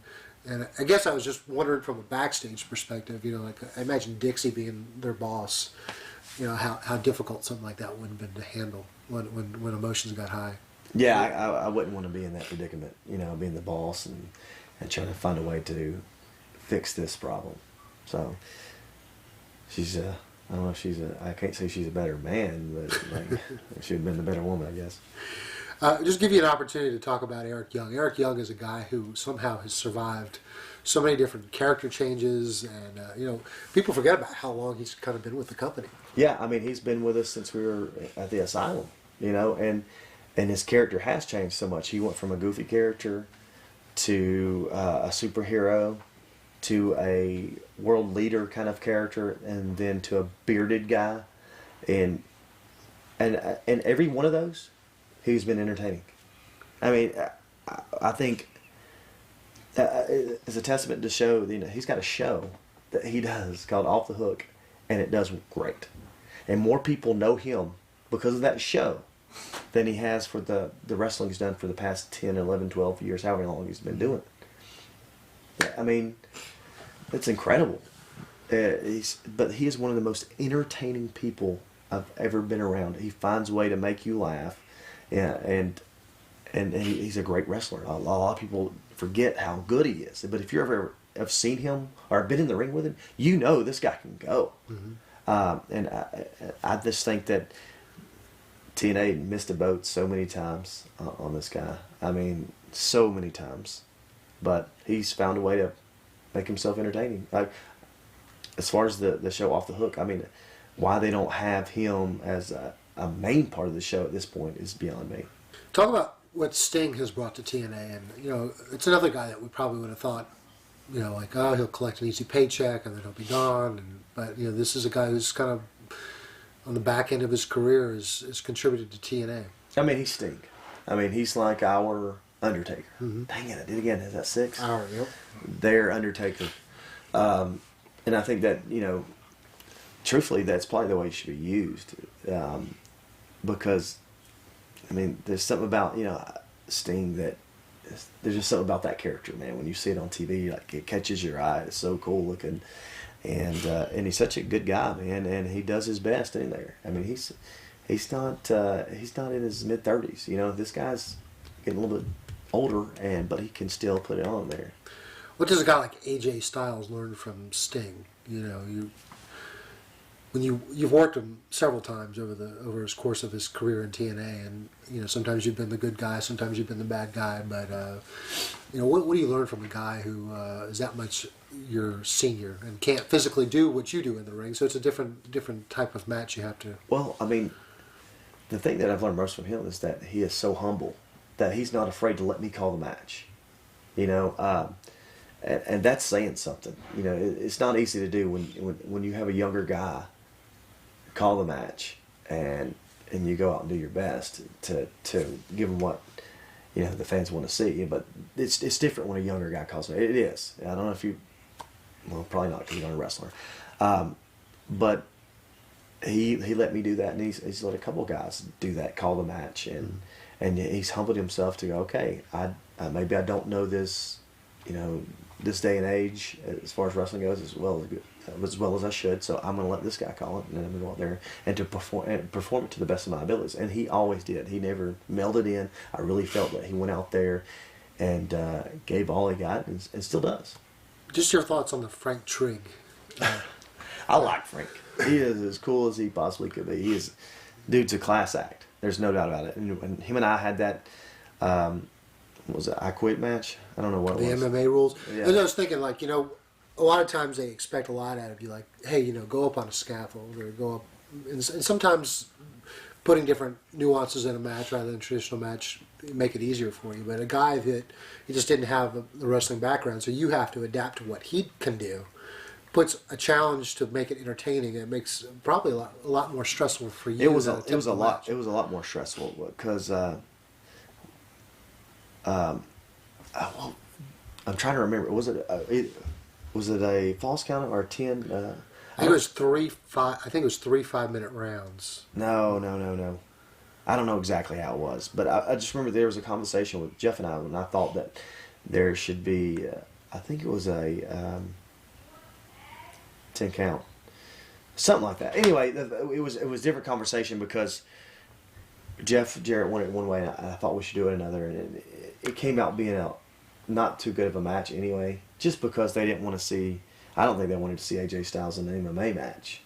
But we did what we could, and Frank was cool about doing it. The thing that got me is where Frank goes, hey, just punch at me, as hard as you want or whatever. I'll just dodge him.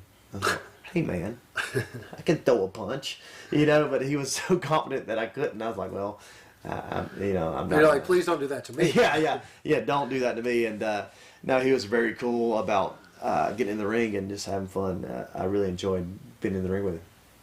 That's good because when you watch that match, you must think, wow, man, AJ got, poor AJ there. He didn't get a chance to do what he does, but it's interesting to, it's a different challenge. Yeah, exactly. What am I going to do with Frank Trigg? I'm a pro wrestler. He's an MMA fighter. He's going to shoot on me and take me down. And then the complicated, you gotta protect yourself. The finish. You don't want to make him look bad, so you can't beat him at the MMA rules, and you don't want a guy that's not a long-term prospect here in TNA coming in and beating one of their marquee guys. Well, I think that then our finish was what suited it best. He claims I hit him in the nuts, and then I finally, get on him. Right. So it worked out best because he was the heel in the match anyway. So I think that was the best finish we could have come up with.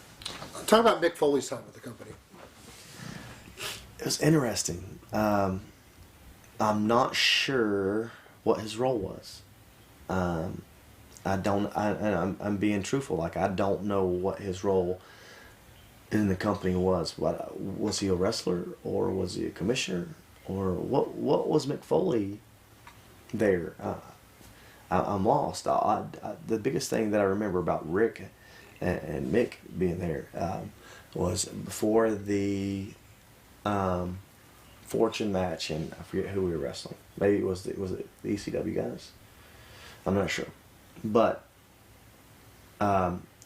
Rick said, hey, me and Mick are just going to do our thing. We're going to stay out of your way. We're not going to eat up any time. We're just going to, if we do something, don't worry about it. The first thing they do is start fighting. And I'm like, oh my God. And I just ate up the time that we needed for the match. That's the biggest thing that I remember from that match. And but I don't know what else to say about Mick other than him being funny, and I wasn't sure what he was supposed to be doing. Okay. How about memories of Matt Morgan? That was a guy that it seemed like so many times like they were going to put Matt Morgan, put the rocket ship on him and make him like the face of the company. And it seems like every time they wanted to, something happened. Yeah, I don't know what was going on with Matt. I don't know why. It just like I said, they seem like they're about to really give him the big push, and then he'd almost disappear. You're like, what is going on?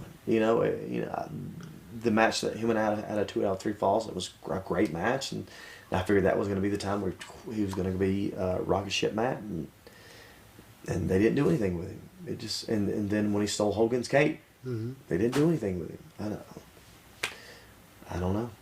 That's about as good as I can answer that question. I don't know. You know, one of your old Ring of Honor buddies, Nigel McGuinness, had a run in TNA, and you know, just for his medical reasons, it just didn't work out in the long-term plans. But about memories of just Nigel and what he did at TNA. I liked wrestling with Nigel, man. Him and I had a couple good matches. One I remember real well. We were in maybe in France when we were wrestling, and we just had an unbelievable match. You know, it was just fun getting in there and wrestling with him because we, you know, although our styles were different, we gelled real well together, and it was fun. I really enjoyed wrestling with the guy. It's a shame that things ended up the way they did because he definitely added to the product. I was happy to see that when they brought him in, they had him wrestling Kurt from the get-go and using him as he should be used, you know, and this killer that's coming in, and it worked, but it just seemed to slow down. But I thought that he was a great talent to bring in. He was hot on the independent scene in Ring of Honor, and then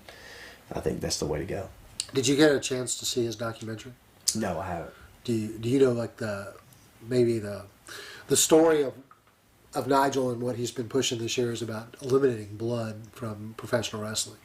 I don't know how much of that has been talked about in the TNA locker room, but it's been a pretty important subject that we've talked with a lot of guys that we've interviewed lately about their thoughts on whether, you know, blood has any, you know, if it has any merit in today's wrestling world, knowing I think the risk involved.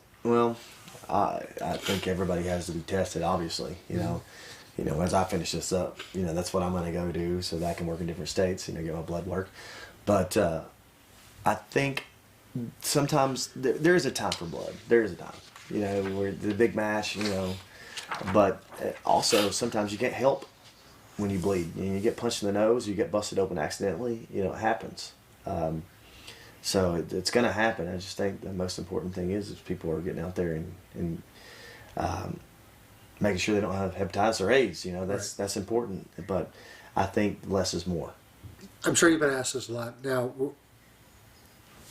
Dixie has thrown a million ideas against the wall, and it seems like nothing really moved the needle. It seems like TNA always had their core audience, and in an attempt to take, I guess, TNA to a next level, they went back to Hulk Hogan and brought Hulk Hogan and Eric Bischoff into the company. Before it happened, I guess what was your mindset? You know, when I say your mindset, I mean you know Joe Daniels, kind of like your feelings on the company and its direction. Before Hogan, I thought Bischoff. we were growing. I thought we were doing well. Slowly but surely, we are growing because we're putting on good matches and a good product. So it was a good thing. You know, I didn't see us as hurting for new talent to come in. I didn't see that happening at all. I thought that we were doing well enough where, you know, they could see the talent that they have here is the talent they should use. Did you, in some ways, see bringing in Hogan as like as a step back for the direction that you envisioned TNA? The step back, I try to look at it in a positive way. Everything that Hulk Hogan had touched had turned to gold. So I assumed that he puts his finger on TNA, it'll turn to gold. I was wrong. Don't give up. Don't give up. Fight forever. Don't give up. Fight forever. Don't give up. Fight forever. Fight forever and ever and ever and ever.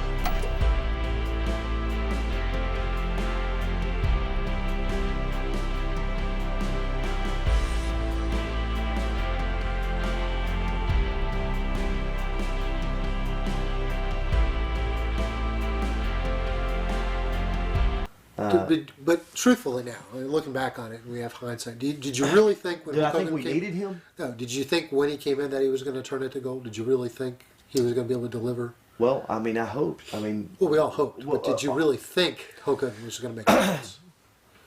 That's a hard one because I don't remember.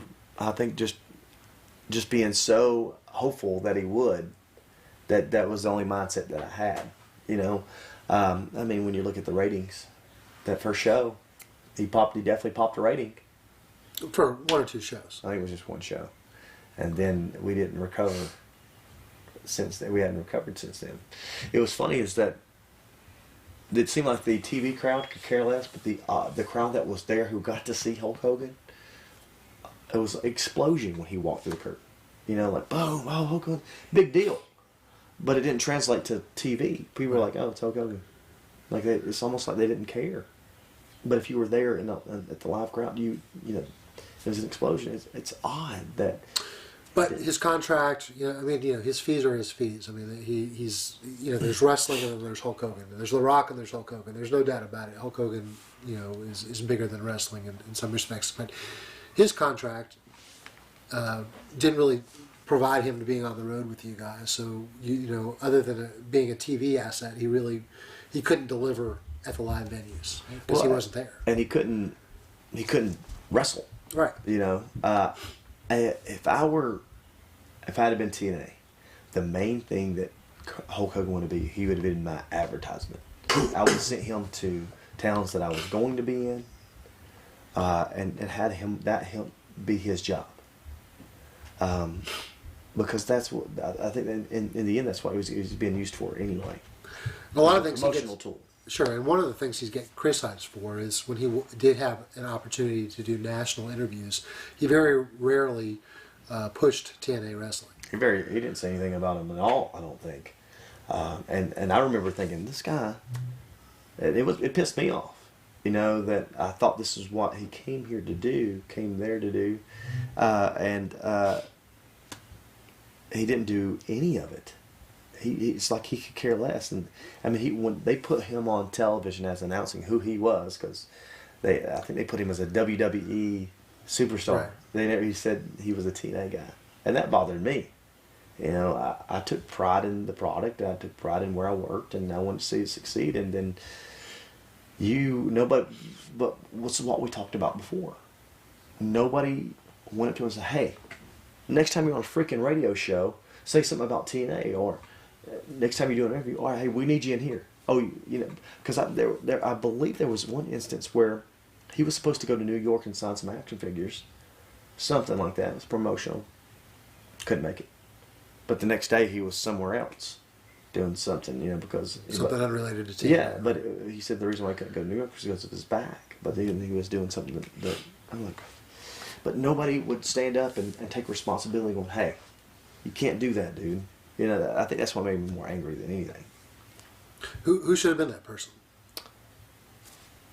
I guess the authority figure. I mean, that would be Dixie. If she was in charge, then or whoever, somebody should have said something. A lot of people accuse Dixie, like, "Oh, you know, Daddy bought the company. She doesn't know anything about pro wrestling." I mean, some of that's true, and obviously some of that she can learn. But do you think that ultimately her biggest mistake wasn't so much, not that she doesn't know much about wrestling, but that she didn't really like stand up for some of those things, like the Hulk Hogan. I'm paying big money to Hulk Hogan. Hulk, you need to be my cheerleader. I think maybe that was her biggest mistake. Yeah, I think it was. It cost her a lot of money that she didn't see that money back on. I mean, I think that's ultimately what happened. I mean, you're not going to get respect, and people are going to keep running all over you if you don't confront them about things. It's going to happen. They're going to bully you, and so you got to step up and do something about it. And I don't think that I can't say, but I don't know that she ever did. What did AJ Styles learn from Hulk Hogan? I know you learned from everybody. What did you take away? Wow. This one's not as easy for you to answer as Christian and the thing even Booker T. Or the thing about Hulk Hogan, it was despite him having, I think it was just like every other wrestler. You know, he had good ideas and then he had bad ideas. You know, but the great thing about him, he was willing to listen to your ideas, and I appreciate that he was willing to take us into, a room and talk about this idea that we had for a match or a storyline. He was able to just explore and see stuff outside of the box. I think that was one of his best qualities. Do you think people like Bischoff and Hogan, and maybe to some extent like Jim Cornette, guys that TNA brought in to try to jumpstart TNA.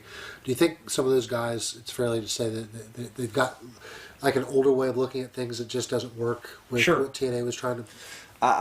That falls into with the Ric Flair riding a limo wearing the suits. That's an old way of looking at things. Cornette, I couldn't have seen eye to eye to anybody better than him. I mean, him and I were on the same page. You are on the same page. Yeah, with Cornette. When it came to wrestling, I don't know about storylines because we didn't discuss that, but I remember talking to him about the Matt Morgan match and 3 out of 4, and we were on the same page without a doubt, and always were. So as far as the matches goes, because he was an agent, man, I loved having him as an agent because he was so good at it, and I respected him so much.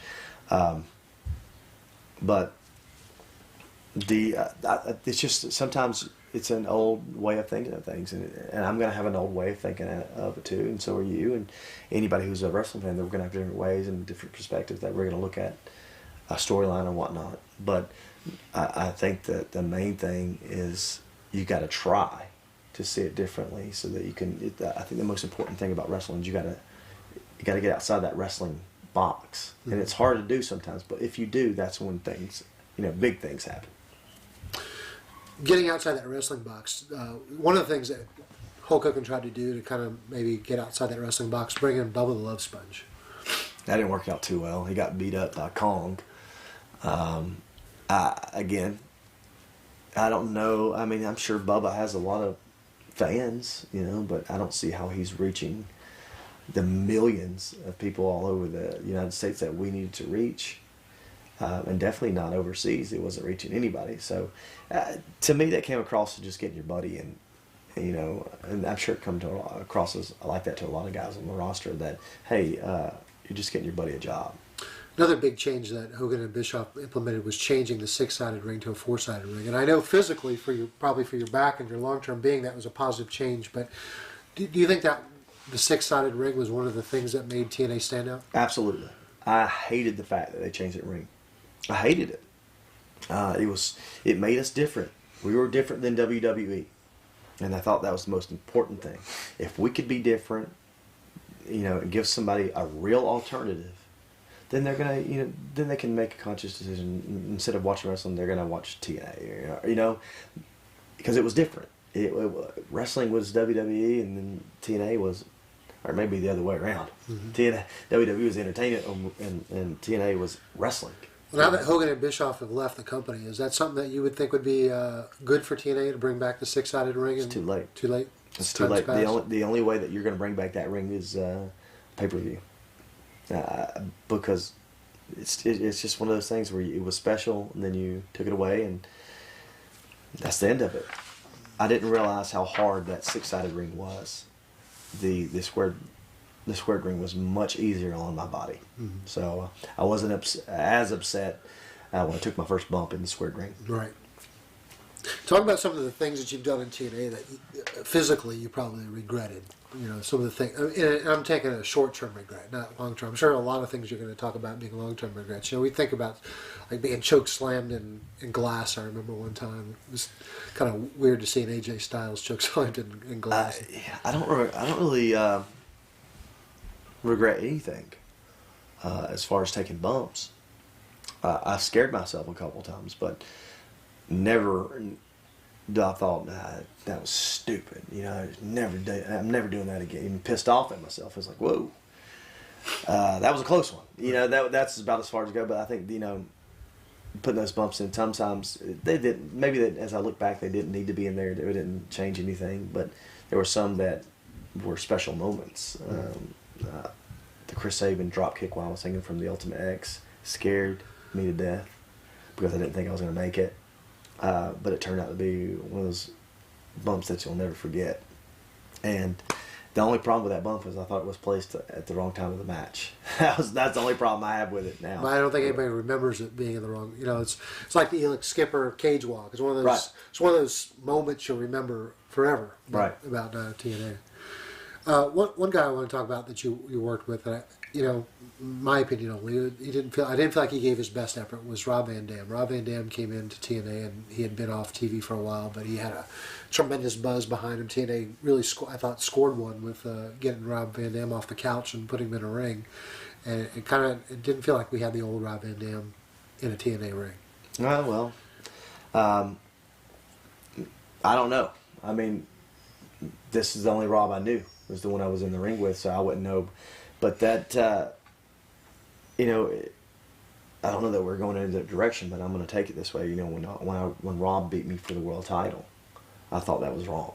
Not because I think I'm better and I'm the world heavyweight champion, nobody can beat me. That's not what it was about. It was about a guy who the last scene was at a WWE ring, was coming in and beating your homegrown world heavyweight champion. And not only did he beat you, but he beat Jeff Hardy, you know, on the same night. Mm-hmm. And I just thought that was totally wrong. That definitely shouldn't be the way. I was angry, not because I was getting beat, but because of, you know, perception is reality. Sure. And that's tough. I mean, you know, you have to. I mean, you have your bosses. You have to do what they want to do. But this is the first time that you spoke up and said that bothered you. Were some other instances in your career where you just thought they went in the wrong direction with your character? I'm trying to think of anything that was. I think that's one of the biggest things that I was really against. You know, part of me wishes that day I would have said, "I'm not losing to Rob Van Dam," and that's it. If you would have spoken up, what do you think would have happened? I don't know. Nobody's ever. I don't think everybody's really spoke up, you know, and said that. But in the end, it was more professional for me to go and lose. And I think it did bother me that he didn't cover me. You know, he just laid on me and 1, 2, 3. He didn't grab the leg or anything, and like that bothered me a little bit. You know, that because that's just being respectful. You know, you grab the man's leg, and I don't know. It's petty stuff, you know, to think about.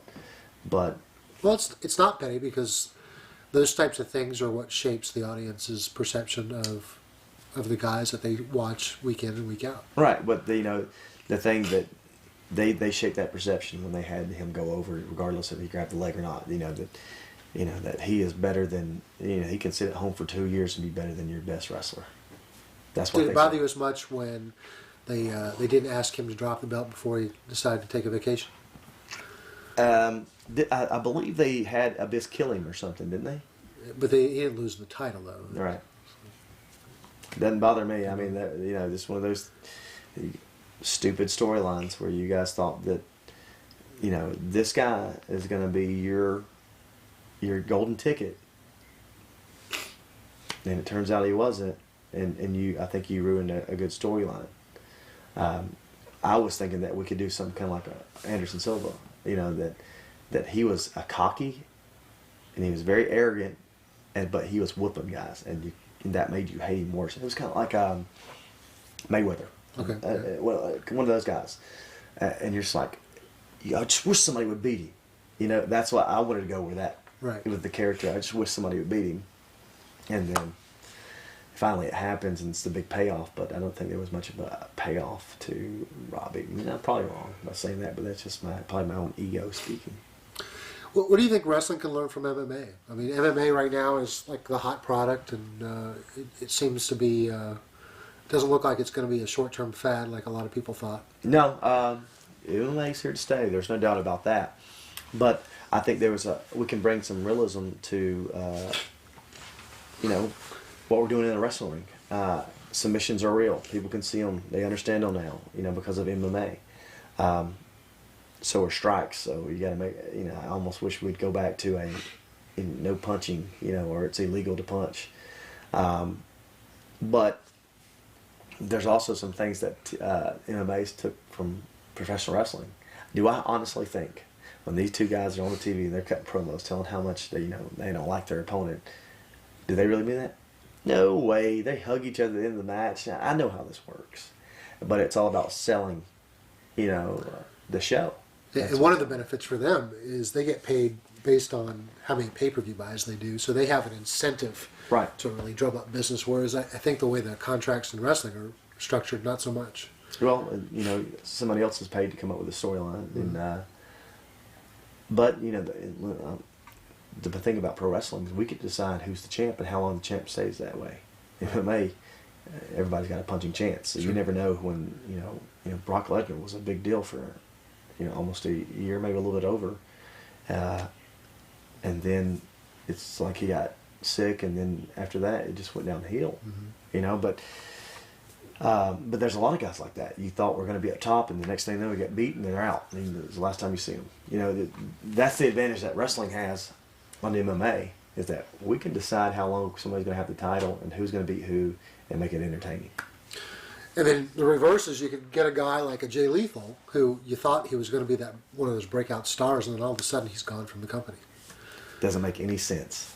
One of the most entertaining. I watched it the other day and actually texted Jay and said, I just watched you and Rick go back and forth, being Ric Flair, and it's still hilarious to this day. And I was in the ring while that was going on and try not to laugh. I mean, that's almost impossible.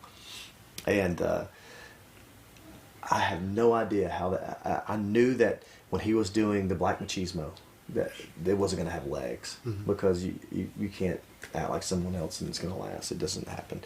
And then although he was acting like Ric Flair, he was also I'm Jay Lethal. So I thought, okay, good. And then it's like you said, the next thing you know, he's gone. What the heck? This guy's young. He's a great athlete. What are we doing here? There was a time when it was rumored that Paul Heyman was talking to Dixie about coming in. That's what I heard.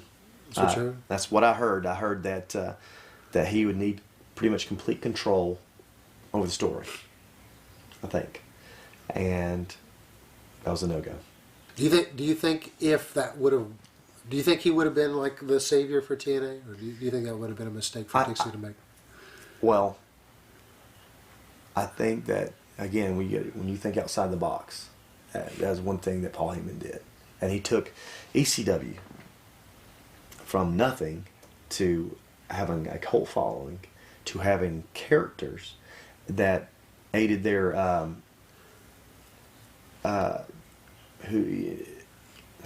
do I put it? The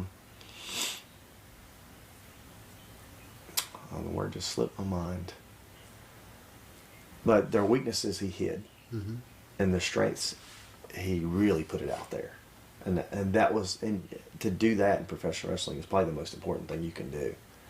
And he did it better than anybody, I think. And to have that in TNA would have been a good thing. I really believe it. But if Tommy Dreamer, as far as I know, has him and Paul probably think the same as the way I understand it. And to be in the ring with Tommy and to be around him makes me wish that Paul would have been given a chance if he's anything like Tommy, because Tommy had good ideas and different ways and also being entertaining. And all this stuff was off camera, but Tommy expressed how frustrated he was with TNA, because he would give all these ideas, and he just really wasn't making progress, and I think that's one of the reasons why he ended up leaving. Yeah, it was, and he would have had so many people jump on the Tommy bandwagon. I was already, because I knew how if they would just let him have the ball for a minute, let's see what he can do, and let him take off. I know that he would have succeeded in a direction, of making it very entertaining. There was an angle where the Fortune guys jumped the ECW guys after that pay-per-view, and it kind of when it got to TV, it kind of almost felt neutered. Did you go back and watch that on TV and felt like it didn't come across the way it did to the live crowd? I'm going to be honest with you. I barely remember it. Okay. So well, it's just one of those things that seemed like they had something. deal. It seemed like they had something, and again, it just kind of they never went through with it. It was just kind of a missed opportunity. Yeah. Well, there were a lot of them. Your thoughts on TNA's? They used Universal Studios, and they taped everything there for a while. Then they thought it was a good idea to get out and do it from a live perspective. And now I guess they've come back and realized that just costs too much money. Let's go back and do it in the studio. Just what are your thoughts of a wrestler? Is it bad to just be in one place and kind of tape it as a TV show? It's hard. You get the same fans there or you, especially in Orlando, you have fans who don't really know the product. They're just there to see some wrestling, and so they have no idea who to root for other than the guy they've seen in WWE. A lot of times, this is the way that it goes. So it's very hard to entertain these people who've seen it all. I mean, you've shown it to them week in and week out, and you've done crazy things, and so it's hard to get in the same building with the same people and entertain them in different ways. I mean, it's part of it. When you're out there wrestling, it's just hard. One of the criticisms you get being in the vacuum, so to speak, of being in a studio is you really don't know how, if what you're doing there when it works, does it work outside of here? Right. Is that a fair criticism? Absolutely. Because like I said, you got some people that are fans, but you got some people who have no idea what's going on, and so I think that's exactly the way it is. To really understand what people are thinking, you have to get outside that vacuum. Just your thoughts and memories on the Jeff Hardy Sting incident, where Jeff I guess he just wasn't, he was going through a bad time and he just wasn't able to go and perform in the ring, but he was put out there and it didn't go well for anybody. Well, again, this is hearsay, is that, I think Bischoff saw him maybe 20 minutes before he went out and wrestled, and when he saw him walking out, Jeff, he realized that this guy ain't even going to be able to wrestle. And I don't know if he told Sting to, I'm trying to remember. I don't want to say this without knowing it. But I almost could have swore that Bischoff told Sting, like, if you need to take it home, take it home. And Sting took it home. Well, I mean, good, but then again, there's a lot worse things that could have happened than Shoot taking it home, on Jeff. I mean, what if Jeff would have went up, tried one of his moves, slipped, fell, broke, right. Something terrible could have happened. And the end result is, Jeff is clean and sober and doing well. And maybe the most important piece right now to TNA. I mean, he may. I mean, I know merchandising. You hear the numbers that Jeff's stuff sells better than anybody else's there right now. So, I mean, it's worked out for both parties to kind of believe in him. Because Dixie could have punted him and said, "Hey, I don't want this around my company," but she took a chance and it paid off for her, I guess. Do you feel like she signed a lot of big deals with Hulk and with Jeff, and probably Kurt's probably compensated pretty well. Do you feel like maybe some of the ones that she made the mistakes on that you've now paid for with your contract renegotiation? Absolutely, there's no doubt about it. I mean, how else could it be any different? I mean, paid a lot of money. You got to make it up somewhere. You're showing negative, and that's just not going to work. If you were put in the position of like, hey, I want to put the best product I could, but I've got to work under a budget. Well, how would you? You're not AJ Styles the wrestler now. You're the management. What would you do? Would you think AJ is important enough to TNA to cut somewhere else? Or do you? There's no way that I'm going to be able to answer that question, because all I can think of is this guy who's bust his butt, never got in trouble, never been a problem, and is known as the TNA guy. That's going to be my argument for this guy that I obviously have got to like at some point. But I'll ask you this. I know you're not going to name names, but I mean, who do you cut to make room for AJ? I mean, do you cut some guy that may be overpaid from somebody else's TV product? Do you cut the roster down on some of these guys that aren't making a lot of money, but when you add them together, well, it adds up? Do you cut a production guy? Where do you cut to make room for AJ? Maybe you don't get a castle when you're in the UK to spend the night in. I don't know. I don't know where you cut. I mean, I'm sure they made a lot of cuts, but there's other ways of getting around to where you need to be. There's a way of doing it. You just got to find a way. I think the reason why they lost me is because I don't know if they were trying hard enough to find it. At least the way I felt that maybe they weren't trying hard enough to find a way. One thing that I learned from Austin Idol. He always told me, like, listen, whenever they're not willing to pay my price, I'm just going to disappear because it makes me worth that much more when I come back. And it's always stuck with me for years since we interviewed him. Like, I never really thought about it that way. It's like maybe sometimes time apart is probably the best thing for both. Best for you to negotiate, and best for them to realize how much of a value you are to them.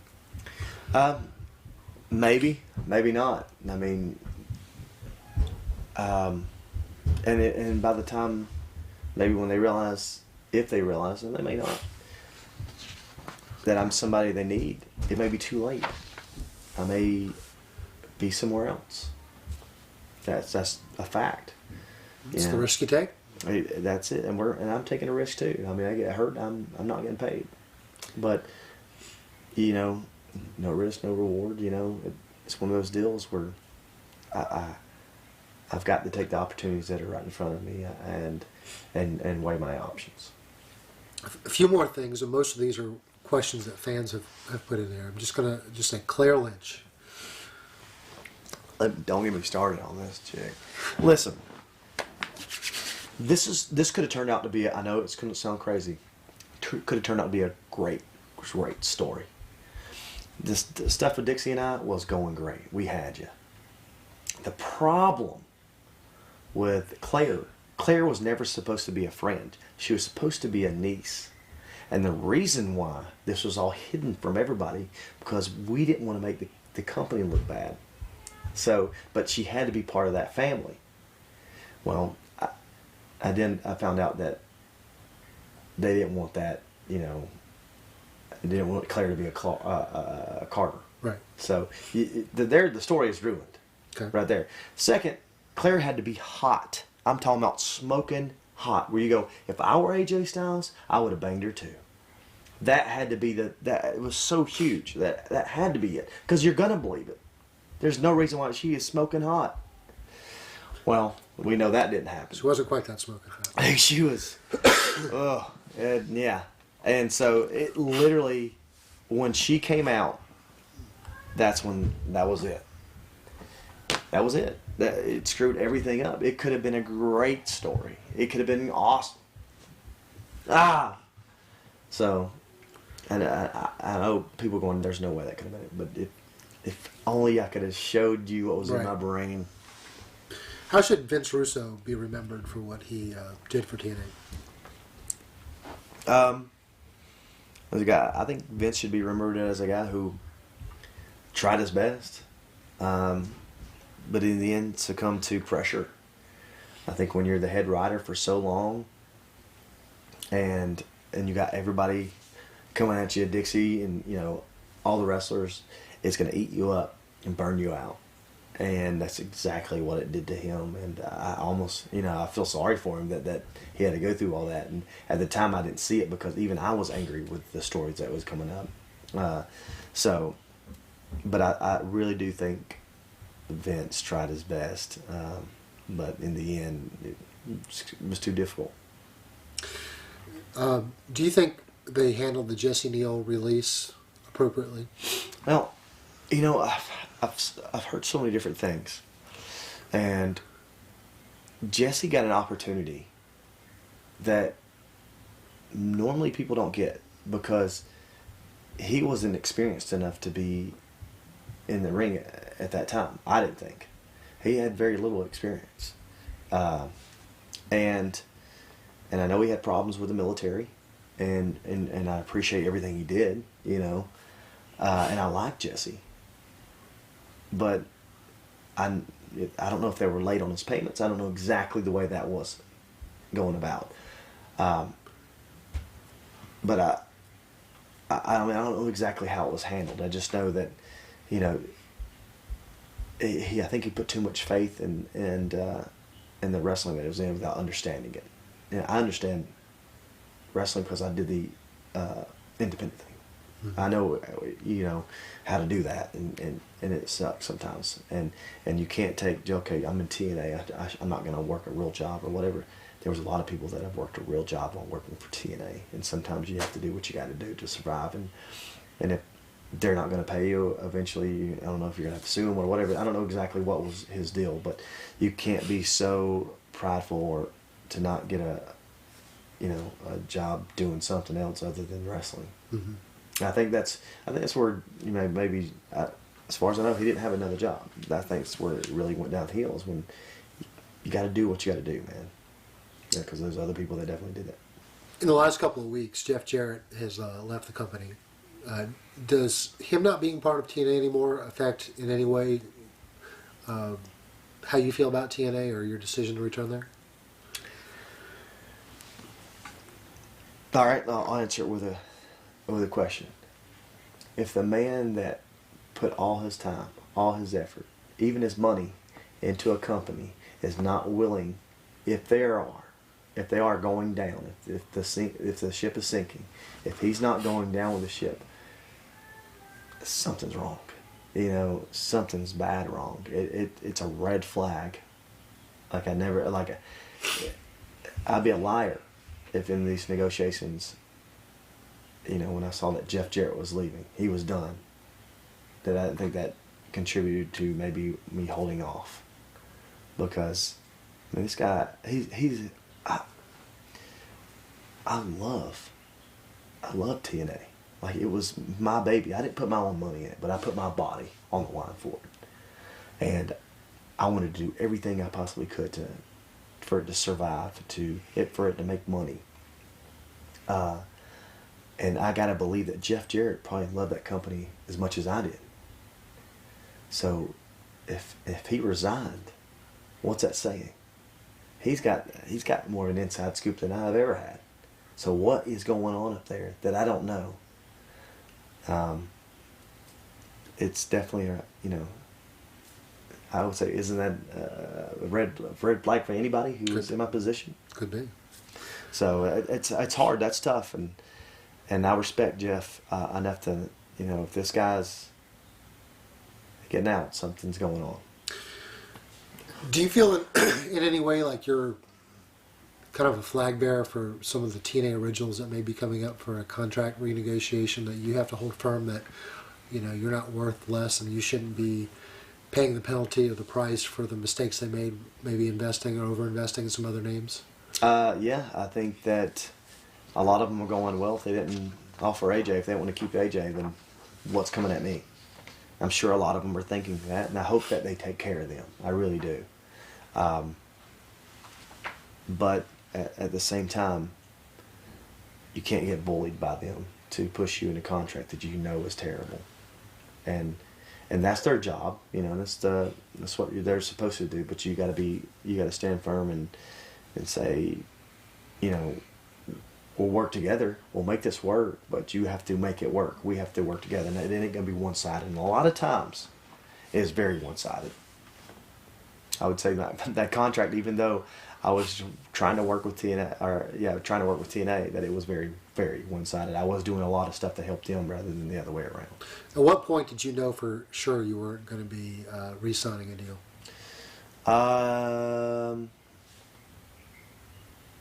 So maybe December 28th? No, that's what's... I think your deal expired the second week of December? No, December 15th. 15th, okay. Maybe it was the 28th. So even between the 15th and the 28th, you thought you still had a chance? Sure. We were still negotiating. We were still... So now, just to give it perspective, it's January 2nd. Mm-hmm. So less than a week ago is kind of where you'd say the point of, I think AJ is going to be a free agent, is really set in. Yeah. I think it'll really hit me in Nashville, Tennessee, when I'm standing in an ROH ring. I think that's really going to be like, whoa, this is exciting. It's kind of ironic that you're going back to Ring of Honor starts in Nashville, where you started and built TNA from the ground up. Yeah, it is. It is ironic, but it was nothing to stick it to TNA. You know, they're probably going to think, oh, he's just coming here just to do it in Nashville, just to stick it to us in Ring of Honor. Ah. No, it was just the next available date for Ring of Honor, as crazy as it sounds. It's funny how things work out. It really is. And it wasn't to stick it to him, but I needed to make a decision. And I think the best decision for both me and TNA is that I pursue other things with Ring of Honor and elsewhere. One of the last things you did on TNA was your confrontation with Dixie Carter in the ring. And sometimes, you know, we talked about sometimes these interviews always have a slice of truth in them, and that's why they work. How much of a slice of truth was it with your on-air confrontation with Dixie? I'm sure it was about as much a slice of truth as hers were. You know, there was some truth in there, and she knows it, and I'm sure there's what she said was some truth for, you know, with me, you know. But, you know, sometimes that makes for good television. And the truth is that although you and I are speaking right now, I'm still going to be on 2 more shows. Is today Thursday? Today's Thursday, so I'll be on tonight, and I'll be on next week. Yeah, next week I think is when you're supposed to finally lose the title. Lose the title. I am going to lose the title. So yeah, it was one of those things, I guess, that had to happen. And you know, as I talked about it earlier, you know, that's when I felt like, am I skipping ahead? I'm sure I am. No. Wrap it up here. This is where I felt like Bret Hart. Mm-hmm. Before, I thought, why would Bret do that? He's making all these millions of dollars. You know, why would he not just lose the title to Shawn? You know, now I get it. You know, different circumstances. He was probably a little pissed that they took away his contract that they promised him, so I can understand that. But I just felt like they just gave up on me, said, you know, all right, we're done with you. You've done all you're going to do for us, I guess. Well, that's the ugly side of the wrestling business. Well, you could give 100% for 11 years, and if they don't feel like your value is what you value it at, yeah, I guess not. I mean, the real thing is I could have walked in there, locked up Omagus, laid down, and said, "Pin me," but I didn't. You know, went out there and. Have you rethought how you ended it 100 times in your brain since? I rethought how I was going to end it 100 times in my brain before it ever happened, but it happened very professionally, and in a way that I could walk out of that ring going, okay, I'm okay to drop that belt like that. Well, let's wrap up and talk about one of the things I'm sure you're excited about is you're going to have a book coming out in hopefully the early quarter of 2014, and one of the real advantages to you being able to go out on the independents is to sell the book. Right. Whereas if you were been in TNA, you may not have had the same opportunities to kind of hit the different crowds that you'll be able to hit. Talk about maybe first of all why the book's been delayed so many times, because it was supposed to come out in 2013. Well, you know, it's Bill saying it was supposed to come out in 2013, and there's different ways. You know, I don't know. You know, when I look at my life, I don't think, wow, this is so interesting. You know, I don't see it that way. I hope that other people do. But there's little things that I wanted to put in there that I think that should. And then when I talked to my wife, she's like, "Oh, you forgot about this, and what about that?" And that deserves to be in there too. And after everything that's just happened, I think I've got to go back and put this in the book with TNA and, you know, Indy and whatnot. So there's a lot of stuff that needs to put in there that weren't. I think that Bill kind of wanted it in my own words. I kind of wanted it in words that you would read, rather than in a like, you know, all that stuff. If you've ever tried to write something like a book or something, you say a lot of the same stuff. Nobody wants to hear that. They want to actually hear you talk like a human being in a book who has good English and punctuation and stuff like that, rather than you and I just talking. You know, so that's the delay. Is that, and pictures and stuff like that you want to put on there, and it still takes 3 months after you finish the book for it to actually get out to the public. Is this going to be a wrestling book, or is this something different than a wrestling story? Well, I think you're going to get a little bit about my life, my faith, and pro wrestling. You're going to get all three of those, and I think it's a good combination. so that you'll know who AJ Styles really is. I think that's basically the story. It's the story of my life. I mean, and you're going to hear it from me and no one else. Well, again, I hope that book's out the first quarter of 2014. A lot of the appearances that I've tried to negotiate with you involve, helping you promote that book, because I'm pretty excited about it as well. And one question I want to end this with is just make a prediction. I mean, every New Year is about making predictions and resolutions. What do you think in 1 year from today, beginning of 2015? Where do you think AJ Styles is going to be? What is he going to be doing? Well, I know that I'll probably be sitting right here on this very couch, probably playing a video game on that TV. But as far as my career, I have no idea. I mean, I couldn't tell you. I would love to say I'm going to be with one of the bigger companies. I would love to tell you that, but I don't know. I mean, what happens if I get hurt Saturday and I'm done? I blow out my knee. Is Obama going to fix that for me? I doubt it. I'm just saying that you're not promised tomorrow, but whatever I do, you're going to get 100% of AJ Styles, and if that's what people like to see, that's exactly what they're going to get. Well, thanks so much, AJ, for not only doing this interview, but letting us do this interview inside your own home. And we wish you nothing but the best of success. And I know whatever route you go, you're gonna do great at it. So, thanks again for spending time with us today. No problem, man. Had a good time. Don't give up. Don't give up. Fight forever. Don't give up. Fight forever. Don't give up. Fight forever. Fight forever and ever and ever and ever.